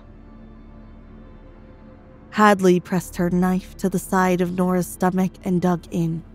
She cut as if she were dealing with a tempting meal, slowly and deep, savoring every drop of blood and the way a slice of pale skin fell flat on her knife. The disturbed creature had the nerve to smile as she transferred that piece of Nora into the ominous little machine she had mentioned. Nora took deep breaths. She tried to ignore the pain on her side and the tears in the corners of her eyes, and she observed what Hadley was doing. The woman pressed a series of buttons on the machine, and then the two of them watched as the light came on. The inside of the machine filled with a cloud of light smoke. A quiet rumble sounded around the room. And then that slice of Nora's skin caught fire. Fascinating, Hadley said at the same time that Nora gasped. Then raised her knife again, and with a wicked smile she added, "Well, I guess you're not from Levitt. Shall we try with, let's say the entire galaxy?" Nora tried. She really tried her hardest to keep her composure, to stay strong, and to put up a fight. But she just couldn't have been any more helpless, desperate, and in pain. The next hour was spent in nothing but torture. She had to lay there and watch as that monster carved dozens of pieces out of her body. There were bleeding wounds in her stomach, her arms, and even one on the side of her face. Every little bloody sample was deposited in that strange machine that imitated extraordinary atmospheres. And then the two of them watched as those pieces of Nora caught fire, melted, boiled over, disintegrated, and on one occasion, exploded. At first, while Nora sobbed and screamed, Hadley appeared to be delighted. That heartless woman was overconfident, vicious, and determined to prove that Nora was lying. However, because all her little experiments and torture mechanisms were failing, her enthusiasm started to shrivel and die. Eventually, she was so frustrated that after stabbing Nora one last time, she simply threw her knife at the wall and exclaimed, "This is useless. You don't really belong to any other species we know." "I told you," Nora said, putting as much venom as she could into her frail and exhausted voice. "I'm as human as you are, bitch." "Impossible," the other woman snapped at her. "I would know if they had sent another ship to Mars. It was only meant to be just us." Nora couldn't help but laugh bitterly at that and say, "Yeah, that's what we thought either." "Well, tough luck. I'm really sorry, okay? But it turns out neither of us is as special as we thought." Then, for a moment, neither of them said anything else. Hadley walked closer to Nora, and for the first time, she didn't have that insane and murderous spark in her eyes, as if she were yearning to tear Nora's body into pieces as fast as she could. She only looked curious. Both of them were regarding each other very carefully, as if trying to solve the mystery of each other's existence without violence this time. They really didn't look that different. At first sight, Nora could actually believe they were both humans. But she couldn't picture herself ever taking such extremely violent measures against another person like Hadley did. If it was true, and they were both humans, her instinct told her there was something else behind all of this. Why did you torture me?" Nora asked finally, pretty much hating how much she cared. "Why did you see us as such a terrible threat? What's wrong with you and your planet, Hadley? Why are you so scared?" Part of Nora expected another hit in the face, another cut of the knife, even a new electric shock.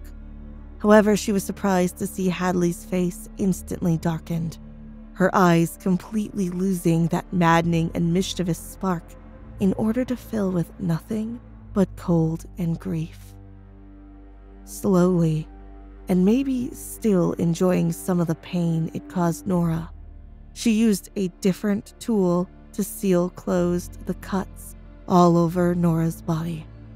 As she worked, she leaned in closer to Nora, and her voice was grave. So heartbroken that Nora had no doubt Hadley was telling the truth.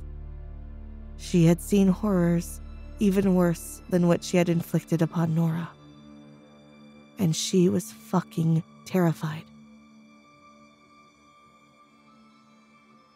"Because we are at war," Hadley confessed, her voice shaking. The room felt colder, and the entire universe just felt suffocating.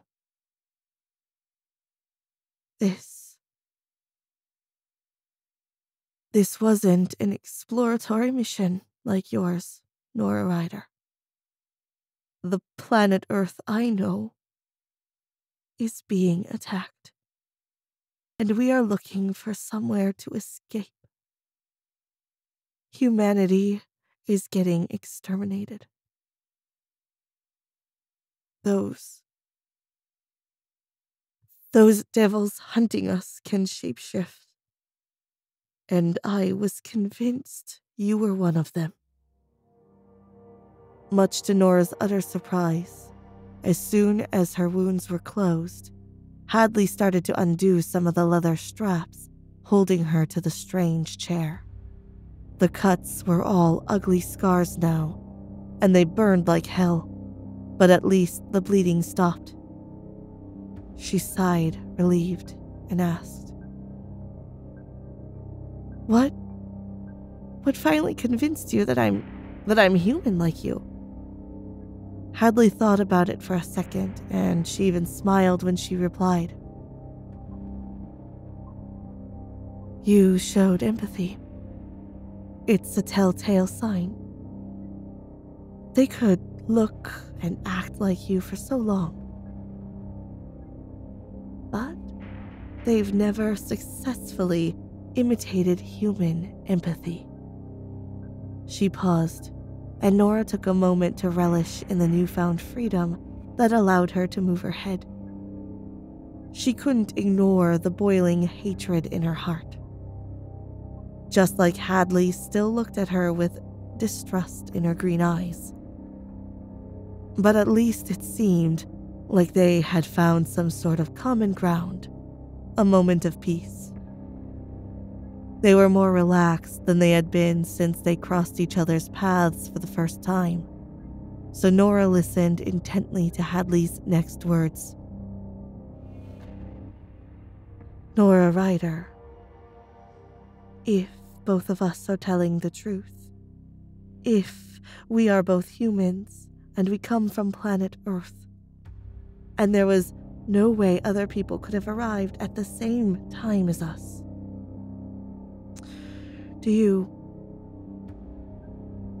Do you understand what this means?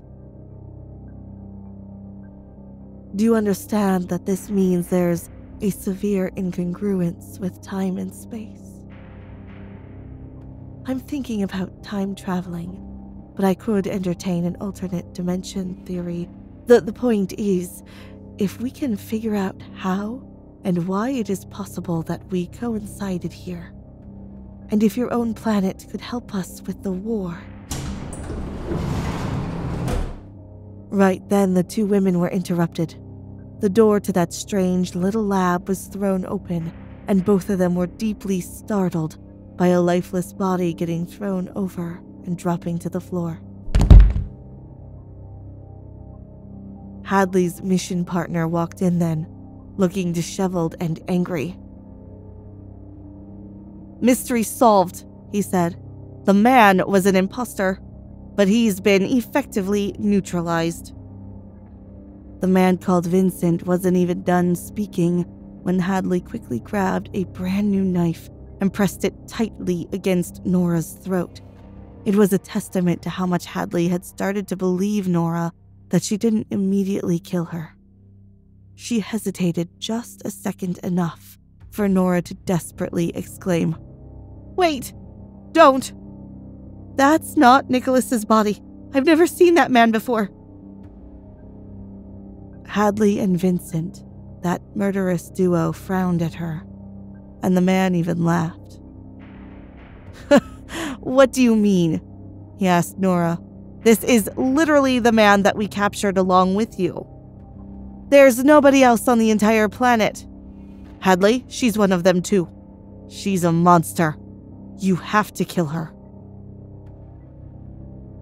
They were both staring at Nora with vicious, angry, and inevitably scared eyes. She couldn't bear it. The knife in the other woman's hand was pressing dangerously against her throat. When she spoke, her voice was shaking badly, but she hoped that the conviction in her words was still noticeable. Nora closed her eyes tightly and launched herself into a rant that she hoped could save her life. She said, That's not Nicholas. That's just not him. I know my friend, okay? I worked with him for years. I know he was shorter. I always teased him for being shorter than me. I know he was pale and got sunburnt with hilarious ease. I know that he wasn't blonde. His hair was almost pitch black, and we joked about him dyeing it in secret. He was a good student, obnoxiously patient with his work, socially awkward but generally liked by all. We were a team. I loved him like an old friend. He never did anything wrong. His only fault, his only flaw, it was his lack of... Suddenly, Nora couldn't stop talking. Her captors were staring at her curiously, and the pressure of Hadley's knife on her neck eased a little for her to gulp nervously. And then in a whisper, she said, "His only flaw was his lack of human empathy." In the blink of an eye, Hadley and Vincent brought all their attention back to the lifeless body on the floor. Hadley stepped forward slowly. She tightened her grip on her knife, and she crouched down on the floor beside the body. Then she proceeded to slam the knife deep into the neck of that unrecognizable man. She started to move it downward, along the length of the body. She was relentless. The knife was unlike anything Nora had seen. And still, no human body would have been able to do that. The body split open for Hadley. The blood started to pour. But when she stopped at the stomach, everything started to change. Nora craned her neck to get a good view, and she almost regretted it. Right there on the floor, the body started to involuntarily change shape. It was at first like staring at a hologram. The skin changed color, got pale, then darker, then green and inhumane shades. The face shifted, the features changed. It was an older man, a woman, an infant. The limbs twisted and turned, got longer and shorter. It got out of control quite quickly, showing scales and then spines, and even the shell of something like a crab, disintegrating the clothes clinging to it. But finally, with a disturbing, gurgling noise, as if it were boiling over, the body started to turn into a shapeless mass. Something like wet clay. Something gross and gooey melting over the floor. For a moment, nobody could speak. The monster was dead. Really neutralized now, but the implications of what had just happened were immeasurable. Eventually, Vincent found it within himself to ask Hadley, "She doesn't do that?" And he nodded toward Nora. "She doesn't," Hadley replied, shaking her head and moving back toward Nora to completely free her from her bounds. "This means her planet is already infiltrated. They don't even know it. They can't help us." But when Hadley attempted to move away, Nora caught her by surprise. She reached out and grabbed the collar of the other woman's shirt. She sat up and watched her eye to eye. Her entire body was sore. She was tortured for hours. Her longtime friend turned out to be an evil shape-shifting creature from outer space. And she was not going to let these two psychopaths get away so easily. "Listen to me," Nora said. Maybe we can't help you, but you can help us. You have the weapons, the technology, and the knowledge to attack these creatures. You are going to go back with me to Earth, and you're going to help me find and eradicate the plague. Out of the corner of her eye, Nora saw Vincent take a step closer and say, "We could kill you right now." It was true. They could easily get away with it. But Hadley raised her hand and said, "We won't." She paused, and she didn't exactly smile at Nora, but she understood. If this impossible overlap between two radically different worlds is a result of a time paradox, then we can go and save humanity ourselves. We can end the plague before they even get a chance to start a war. And if it isn't? Vincent wondered. What if it's just an alternative reality? What if we can't ever go back home? Hadley considered that question deeply, and she pulled Nora's hands off her shirt. This time, when she spoke up again, there was a gleam of adventure shining in her eyes. I think both of you are forgetting something very important, she said.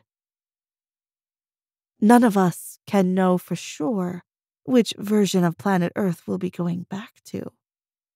The only thing we can do is prepare our ship and get ready for a long journey.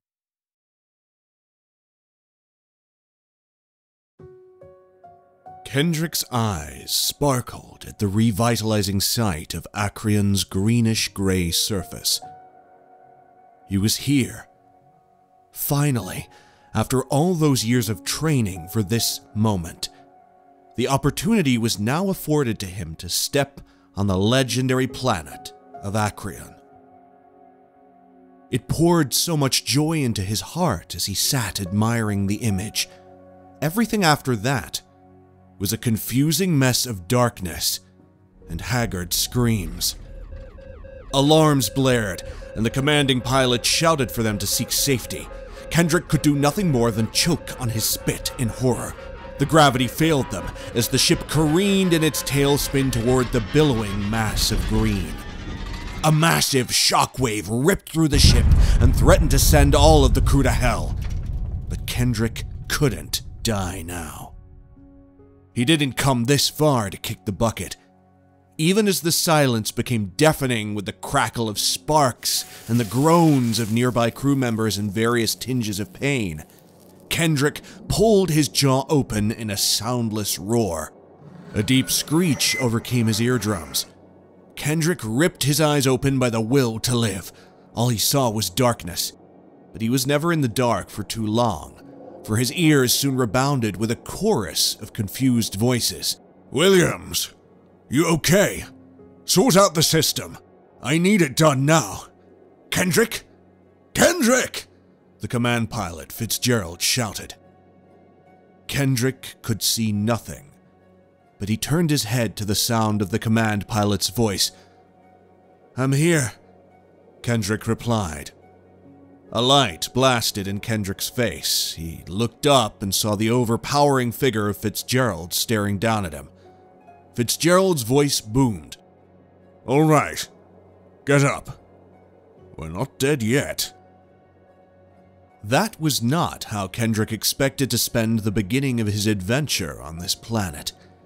It was several hours of chaos as they tried to make sense of what happened, and also to ensure not only the integrity of the ship, but also the evaluation of their resources. Fitzgerald was the leader of this mission, and he was not happy with their current situation. Their engines were badly damaged. The outside of the ship was not penetrated, but wasn't in good condition. At least the inside of the spaceship was fine. Everything else was peachy outside of certain storage boxes and personal items kissing the floor after the shakedown. The communication module chirped back the robotic-sounding message from Command Central. Your ETA for retrieval is 5 to 7 months. Take recommended protocols, Command Pilot Fitzgerald, Mission Specialist Williams, and Payload Commander Kendrick. We have not abandoned you. Take care, and Godspeed. Fitzgerald pressed a button and leaned back in the chair, not happy with that message. Ms. Williams said what nobody wanted to hear. How are we going to get back when our food stores only last us 3 months? Fitzgerald and Kendrick sat in the cockpit in different moods. While Fitzgerald was pensive with a blank stare at the diagnostic statistics flying across the screen, Kendrick shivered with excitement he could barely contain.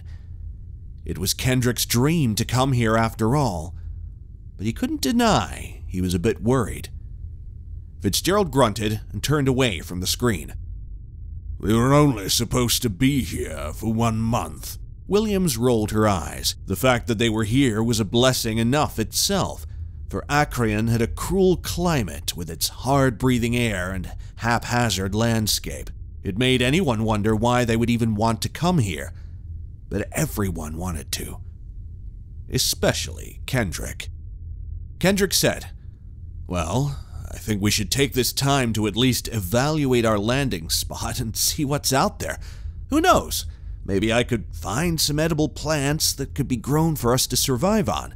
For example, the agota plant that the robots brought back as a ground fruit." I know you want to get out there and offload your payload, because that is what we brought you on this project for. But this is not the time, Fitzgerald said, shutting down his stream before it started. Kendrick pressed his lips together in annoyance. Fitzgerald rubbed his furrowed eyebrows and clicked his jaw as he ran whatever plan he was concocting through his mind. All right. First thing, we check the ship, because I don't know how we crash-landed. Something happened, and there was a warning about the wing before this happened. I can't see anything from here. Williams, take Kendrick and check. Yes, sir. Williams nodded in response and walked off to get changed. Kendrick was about to turn around himself, but Fitzgerald wasn't done with him yet. Kendrick, you know the most about this planet. It's your job to help us through this and keep us safe. Understood? Fitzgerald said. Kendrick smiled. Of course he was. He was trained for this moment. Yes, sir. I won't disappoint. Fitzgerald nodded in acknowledgement, and Kendrick left. Within several minutes, Kendrick and Williams stepped out of the ship in their suits. They walked the dark earth, and Kendrick's sight became obscured by the darkening green fog around him. The silence rested on his mind, and not even the wind blew. Cruel was the facade painted in his thoughts from the grotesque arches of rock and pillars. Rotund hills gathered like rolling dunes in the desert around them. Brittle rocks crackled under the weight of his boot, while this system's star barely peeked through this thick atmosphere. Kendrick glanced up and saw its white sphere blazing through the green haze, while the tall sculptures of hills and mountains bathed in its magnificence. Everything looked dead, but Kendrick knew that there was so much life on this planet. It needed to be discovered and brought back to Earth. They only got samples of microorganisms and wild plant life within the deep caverns of the planet's crust when they sent robots. With this being the first official human contact with Acreon, they could find out a lot more. Kendrick and Williams returned to the ship. She reported deep marks on the wings and the hull, but couldn't guess the source of the scoring. He was disappointed he didn't get to see more and wished he could do it today. Kendrick didn't need to be in a hurry to explore this planet. Once they went back inside, Fitzgerald and Williams organized any repairs that needed to be done, while Kendrick was given the duty of inventory checkoff. After 3 days' worth of boring tasks, Command Pilot Fitzgerald was ready to explore Acreon. Kendrick was jumping with anticipation, but controlled himself in front of the Army vet. They came out with their modular land vehicle, 2 tracker robots, and an automated drone that they were going to set up on the planet, so that the command control can get updates on any changes to the locale. When the door closed behind them, the hiss of depressurization from the airlock shook Kendrick's focus. Fitzgerald motioned at him. We don't have all day, Kendrick. Kendrick nodded his head and joined him. They jumped into the modular vehicle and drove off into Acreon's madness. The valleys were low and the ridges frequent, so their vehicles rocked back and forth in its traverse. It should have been an uncomfortable journey, but Kendrick marveled at all the shapes within the rocks. The slopes and curves were so smooth and pure in their purpose. It was almost like a master sculptor crafted this planet, like some demented form of surrealism. Eventually, they stopped 1 mile away from the ship. There were huge boulders scattered around. They were shaped like eggs, with deep lines cut into their surface. Kendrick set up the drone as Williams, who was back at the spaceship, gave them any news she noticed on the scanners. The southeast wind is increased by 10 km per hour. Is it affecting you guys out there? Williams asked. Fitzgerald said, No dust. Keep us posted. Hey, Kendrick, come here and look at this. Kendrick set the instructions into the panel of the drone and went over to Fitzgerald. What's up? Look at this. Does that look like a face to you? Kendrick glanced down at it. Now that Kendrick was closer, he couldn't deny those carved lines looked eerily fashioned in the image of a face, complete with eyes, a nose, and pouting lips. Kendrick blinked and drew his head back in surprise, but when he looked at Fitzgerald and followed Fitzgerald's potent glare, that was when he saw that the boulders were all carved with face-like expressions.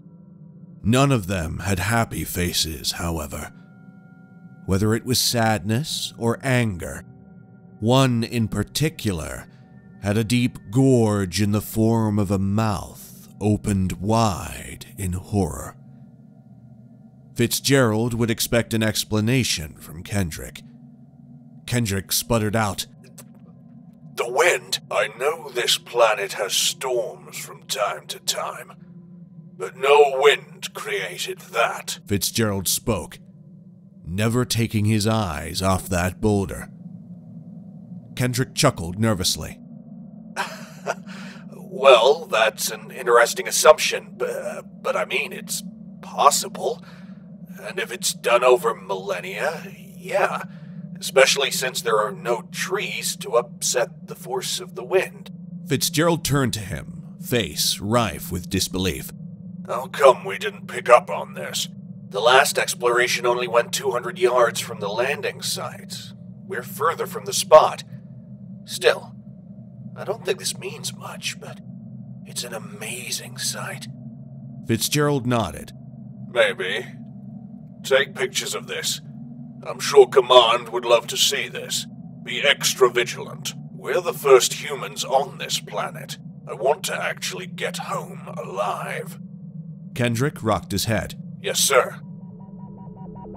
After they launched the drone, they made their way to a depression in the land where the deep crevices resided. Roots coursed through the earth and led to tall, decaying plants which contained jets of lava spraying in between their confines, giving them an enigmatic appearance. They seemed unaffected by the lava's billowing heat. Kendrick exited and grabbed a robot from the back as he came into the glow of the rising geyser of steaming air and bubbling lava. Kendrick set up the robots and was about to activate them when the wind picked up.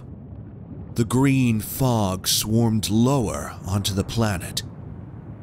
Kendrick and Fitzgerald checked out the towering plants, realizing they were in fact the huge fruiting bodies of fungi. Fitzgerald regarded their chitinous exteriors gingerly, while Kendrick was excited to make the discovery. He took samples of it and had to admit, even in the plant's wall, there were a lot of deep lines. Was that a feature of this planet? For Kendrick wondered, what natural effects created these grooves? They stepped away and found the entrance to a cavern.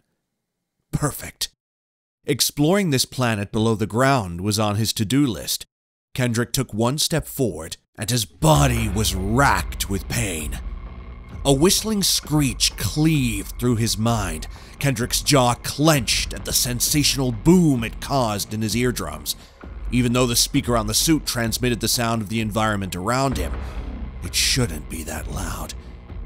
Maybe his audio was malfunctioning, for as swift as the sound was, it was gone, and silence was left to comfort him. Fitzgerald pointed at the entrance to the cavern. How far do you think that goes? Kendrick replied, Many miles. We're going to have a lot of time to explore them. Well, let's see what we've got. Kendrick sent out the robots ahead, shining their lights, as they trailed behind the first one by 20 feet or so. Fitzgerald powered on his carry-on lamp to aid their sight. The walls of the caverns were slimy compared to the dry rock outside. Kendrick's lips parted in amusement. It was probably moisture from condensation, for when he checked the temperature, it got higher. He couldn't wait to get a sample of this substance and see what the contents were. What microorganisms might live there? There were so many possibilities. He kept hearing a cry. Softer, but still nauseating. For a myriad of incoherent voices crawled in his head. Kendrick froze and flicked his eyes around, seeing nothing but rock and stone. By the time they reached the large cerulean pond, so viscous in its property that it reflected their reflection perfectly, with no instance of depth to its height, they got alarms echoing in their earpieces from the temperature meter. Beyond the pond was darkness staring out at them. Fitzgerald's exhalation created crackles in the transmission. We must be near a magma vein. Stay away from the walls. Those voices returned, louder, but they fizzled into waves that upset his focus.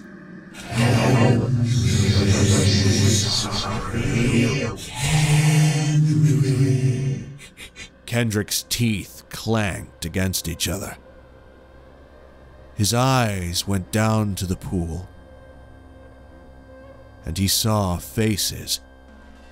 The eclectic forms of arms and legs wavered across the still surface of the water. Kendrick's heart pounded in his head as his chest crushed under the unfathomable weight of horror.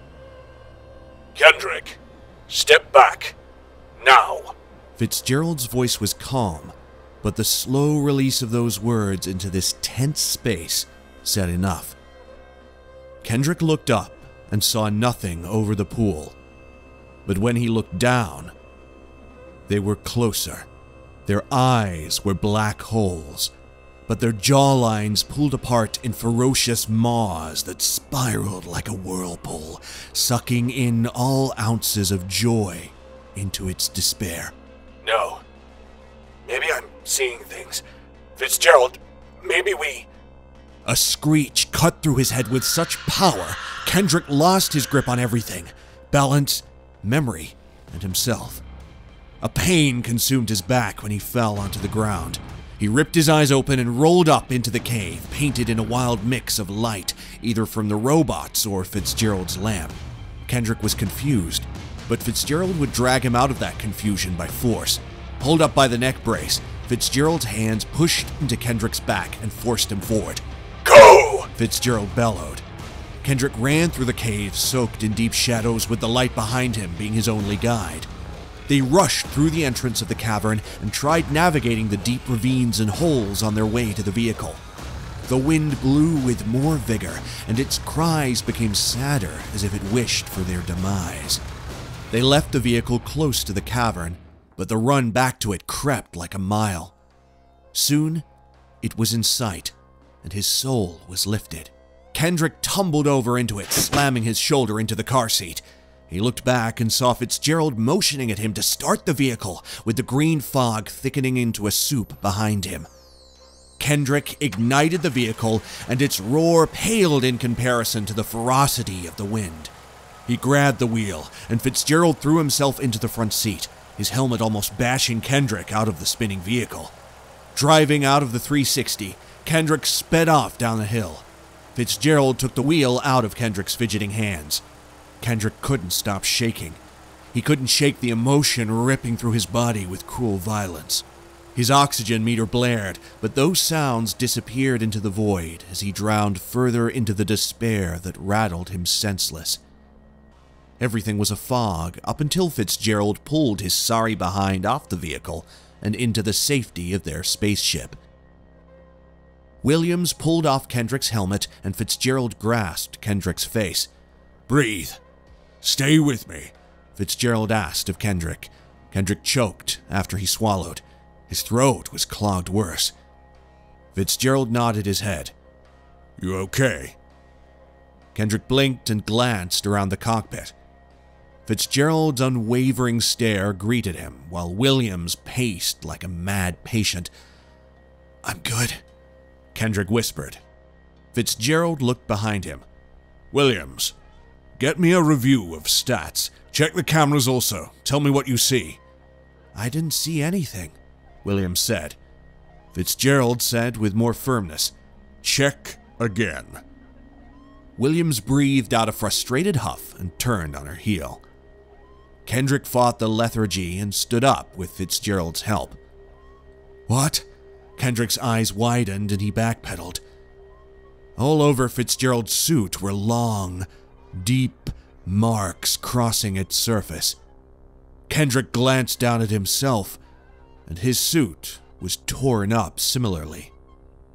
The blood dripping from Fitzgerald's leg made it worse. "Your leg," Kendrick pointed. "Come here! Look!" Williams shouted out. The two men went to her side, and when their eyes touched the screen, in the growing green fog surrounding the ship, they swore it morphed into scattered crowds of humanoid shapes before breaking up into a discombobulated mass. It did this intermittently, and he wasn't sure if this was a natural cycle or a phenomenon. Kendrick's lips twitched in hesitation to speak his mind, for his brain short-fused. Fitzgerald nudged Kendrick, shaking him out of his mental drudge. "Can you tell what's going on?" Kendrick couldn't even answer the question if he wanted to. He glanced at the measurements, steadied his breath, and focused. Kendrick said, The graph shows... there's a material form." "Is that thing a ghost?" Williams asked. Kendrick shook his head. "No. Look at the numbers. It has mass. That ain't no ghost. That ain't no... I'm looking at arms and legs. It looks like a ghost to me. What if it comes in here?" Kendrick could understand Williams' fear because she kept glancing down at Fitzgerald's injured leg. She didn't want to get attacked either, and Kendrick was the same. Fitzgerald cut in. "Williams, get a hold of yourself and bring up the cameras in the cave. We left them behind. I want to see something." Williams hesitated, but after swallowing any complaint she was trying to raise, followed the order. "Kendrick, I need an explanation. What are we looking at?" Fitzgerald asked while glancing at the deep cuts in their suits. Kendrick was never under this much pressure in his life. Still, this was an amazing discovery. "I can't say right now, but it seems like they can't get inside the ship, I can say that much. See? They're gone. I don't know if it's because they can't see us or they can't detect us." "For now," Fitzgerald said. The weeks passed like water drips from a leaky faucet. Fitzgerald's femur was badly cut, and though they cleaned up his wound, it didn't stop his fever or the subsequent inflammation of his leg. They weren't doctors, and this was the best they could do. Kendrick's life was saved by this man, but now Fitzgerald lay in the infirmary, once a towering figure, now a useless heap. He couldn't move on his injured leg, and Kendrick jury-rigged an alarm button he could use to call them if they weren't with him. Kendrick spent his days either looking after Fitzgerald or in his workstation, going over reports and stats, trying to figure out what those things were. This was not how he expected his journey into space to go. His fated journey to the planet of Acreon was a complete disaster. He couldn't even go outside. For the moment he did, he was a dead man. Or was he? Kendrick could chance it. It wasn't like they were immediately attacked when they went outside. He needed more information on what attacked them first. While Kendrick was with Fitzgerald, Williams came in with one possibility. She said, "I think it's the wind." Kendrick looked up, and so did Fitzgerald, groaning as he leaned on his side. "What wind?" Kendrick asked. Williams inhaled deeply, as if preparing herself for what she was about to say. "I think, whatever attacked you guys, it's either in the wind Or it is the wind.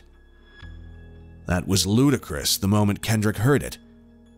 Fitzgerald mumbled, "As soon as we entered the atmosphere." His face riddled with disbelief. He turned away from the crew.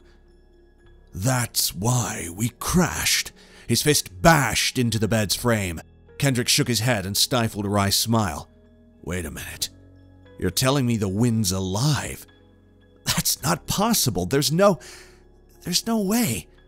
Williams said, "It's the best idea I got. I analyzed the report of our descent. When we were coming in, there was an increase in atmospheric pressure around the area. It must be them," Kendrick said. "That doesn't explain how the last 2 missions came to this planet and left without any consequence." So there was some inconsistency there. But as soon as he said it, his eyes widened, for there existed another inconsistency. Robots. We sent robots that time. There was no organic life or person. "They haven't touched the robots we left in the cave?" Fitzgerald asked. Williams shook her head. "No." "The rescue that's supposed to come for us is human-controlled," Fitzgerald said. Kendrick said, "You think they're going to get shot down?" They looked into Fitzgerald's eyes and knew where his mind went. Williams and Kendrick wanted to see hope. Fitzgerald offered none. "Tell Command what we found out. They're going to have to abort their current mission, and I don't know when they're going to send another one." Kendrick and Williams exchanged voiceless screams through their eyes and body postures. They wanted to shout, growl, and get angry at the situation. But who would hear them? There was not a soul outside the 3 of them, except the ones that screamed for their destruction outside the walls of the ship. "No, we need to get off this planet. I am not staying here. You're sick, and we all have family," Williams said. Fitzgerald said, "Williams, we're already here and we can't escape. I have a wife, 2 kids. Look, I'm frightened as much as you are, but I don't want to add to the body count." Williams smiled, but it carried a hint of something else. "Body count? We're gonna become the body count if we don't do something." "I am. It has to be an unmanned vessel. It's our best way out of here. We just have to hunker down and sit tight," Fitzgerald said. That sounded easy on the surface, but the spaceship that once seemed large became Kendrick's cage. Williams focused on her duties as mission specialist, rationing their chores, and Kendrick locked himself away trying to make sense of this. What was this evil wind? Did it cut the grooves in the rock and plant life here? No, there had to be an explanation for this. Kendrick left his workshop, found the damaged spacesuit, and brought it back to his station to check. The grooves were similar, deep curves, but artistic in how they spiraled in perpendicular patterns. He wondered how much force would be needed to dig into the spacesuit, so he used a knife from the kitchen. Kendrick tried digging into it without much success, only scratching the surface. If he could barely do it, how could those things do it? He looked up at the roof and saw the bland, white paint, hating it like he spat venom. It irritated him to be stuck in here, while something lurked outside trying to kill them. He was probably dead anyway, no matter how they tried to wait it out. They were going to come for him. It was only a matter of time, right? The only thing stopping them was the hull of this ship. Could it be penetrated? Was the question. Kendrick stared at the knife. He took the knife and stuck it against his forearm. Kendrick drew it through the flesh slowly, creating a deep gash. He clenched his teeth and winced from the agony of it as the knife clattered against the ground. Kendrick wrapped his bleeding arm and stared down at the knife, then at the damaged spacesuits. He confirmed one thing. Whatever entity did this damage had enough strength to strike fear in anyone, but not Kendrick. Months passed with him hypothesizing by himself, because it wasn't like he could escape this place anyways. Williams continued knocking on his door, checking on him, but it wasn't Kendrick that she should worry about. It was Fitzgerald. Fitzgerald's condition worsened, and Kendrick struggled to remain beside him just to check his slow descent into confusion. If he wasn't mumbling nonsense in angst, he was misremembering things. Command sent them updates on the unmanned rescue coming for them, but it was still 3 months away. 1 meal per day was hard on Kendrick's body, and something had to change. If people were looking for him to solve it, they would wait 1,000 years because Kendrick had no idea where to go from here. The creativity he saw in this planet's beautiful design was something he marveled at, but was also something he lacked. Something would change, though, but it wasn't something Williams and Kendrick wanted. Kendrick and Williams, come here. Fitzgerald's once reassuring voice cut like a rusty saw these days, but his command never lost its sharp edge. They came to the hall where Fitzgerald leaned against the wall, his damaged leg suspended at a right angle. Williams asked, "Fitzgerald, what are you doing out of bed?" Fitzgerald breathed out, "I need to leave." Kendrick paused while Williams rolled her eyes. She must have assumed he was going on one of his delirium-fueled rants about those monsters outside, but Fitzgerald was very lucid when he continued speaking. "I'm not getting any better. I need to leave the ship to save this mission, and possibly everyone here." Williams shook her head and turned away. "Drink your water and stay in the bed. We're almost out of here, okay? Kendrick, help him back to the infirmary." Fitzgerald didn't answer her. He just stared into space, but Kendrick saw the answer that was already written in Fitzgerald's eyes. Kendrick said nothing about it, and by the morning after, he wished he did. The only thing he heard the next day was the piercing scream of Williams. He tumbled through the narrow passageways of the spaceship and its ugly interior to find Fitzgerald lying in a pool of blood. Kendrick wondered what was worse, stitching the open wound of Fitzgerald's brutal attack or seeing his throat slit open in a violent rip. The kitchen knife tainted the once pure white floor with its blade soaked in blood and specks of skin stuck on the jagged edge. Kendrick was told to keep them safe, and he failed miserably at that. He wished he could have apologized, but it was too late now. Kendrick was no therapist. He could only guess Fitzgerald lost the will to live and decided to liberate them from taking care of him.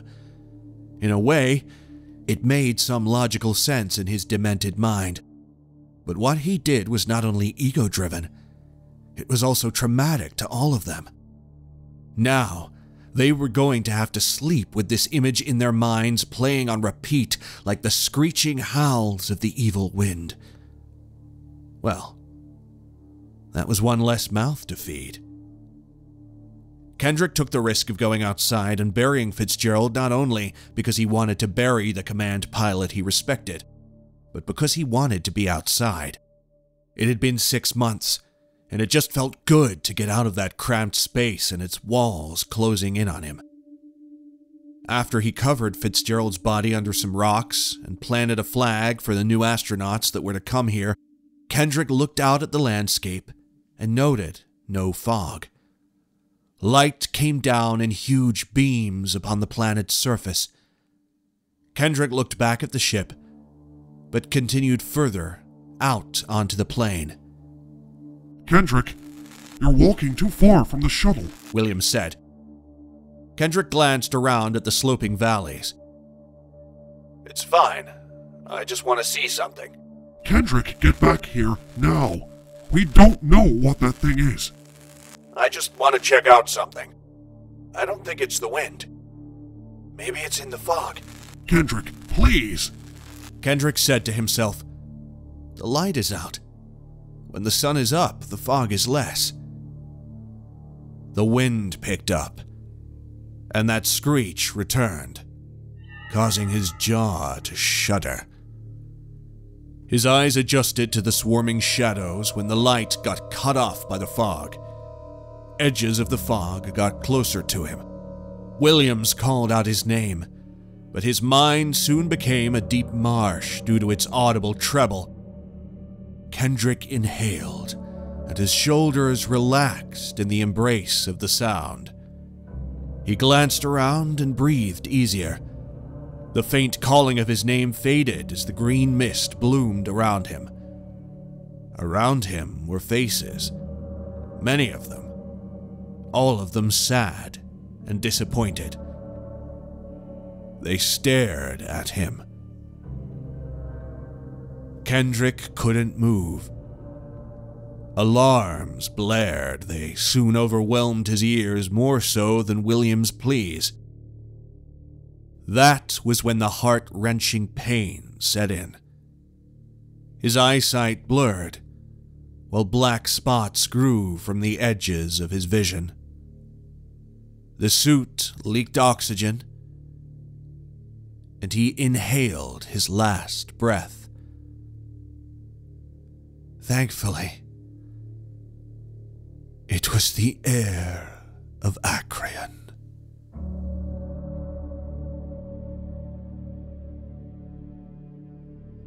Hey, sci-fi horror fans.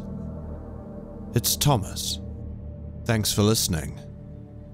If you enjoyed this story, make sure to give it a thumbs up and leave a comment.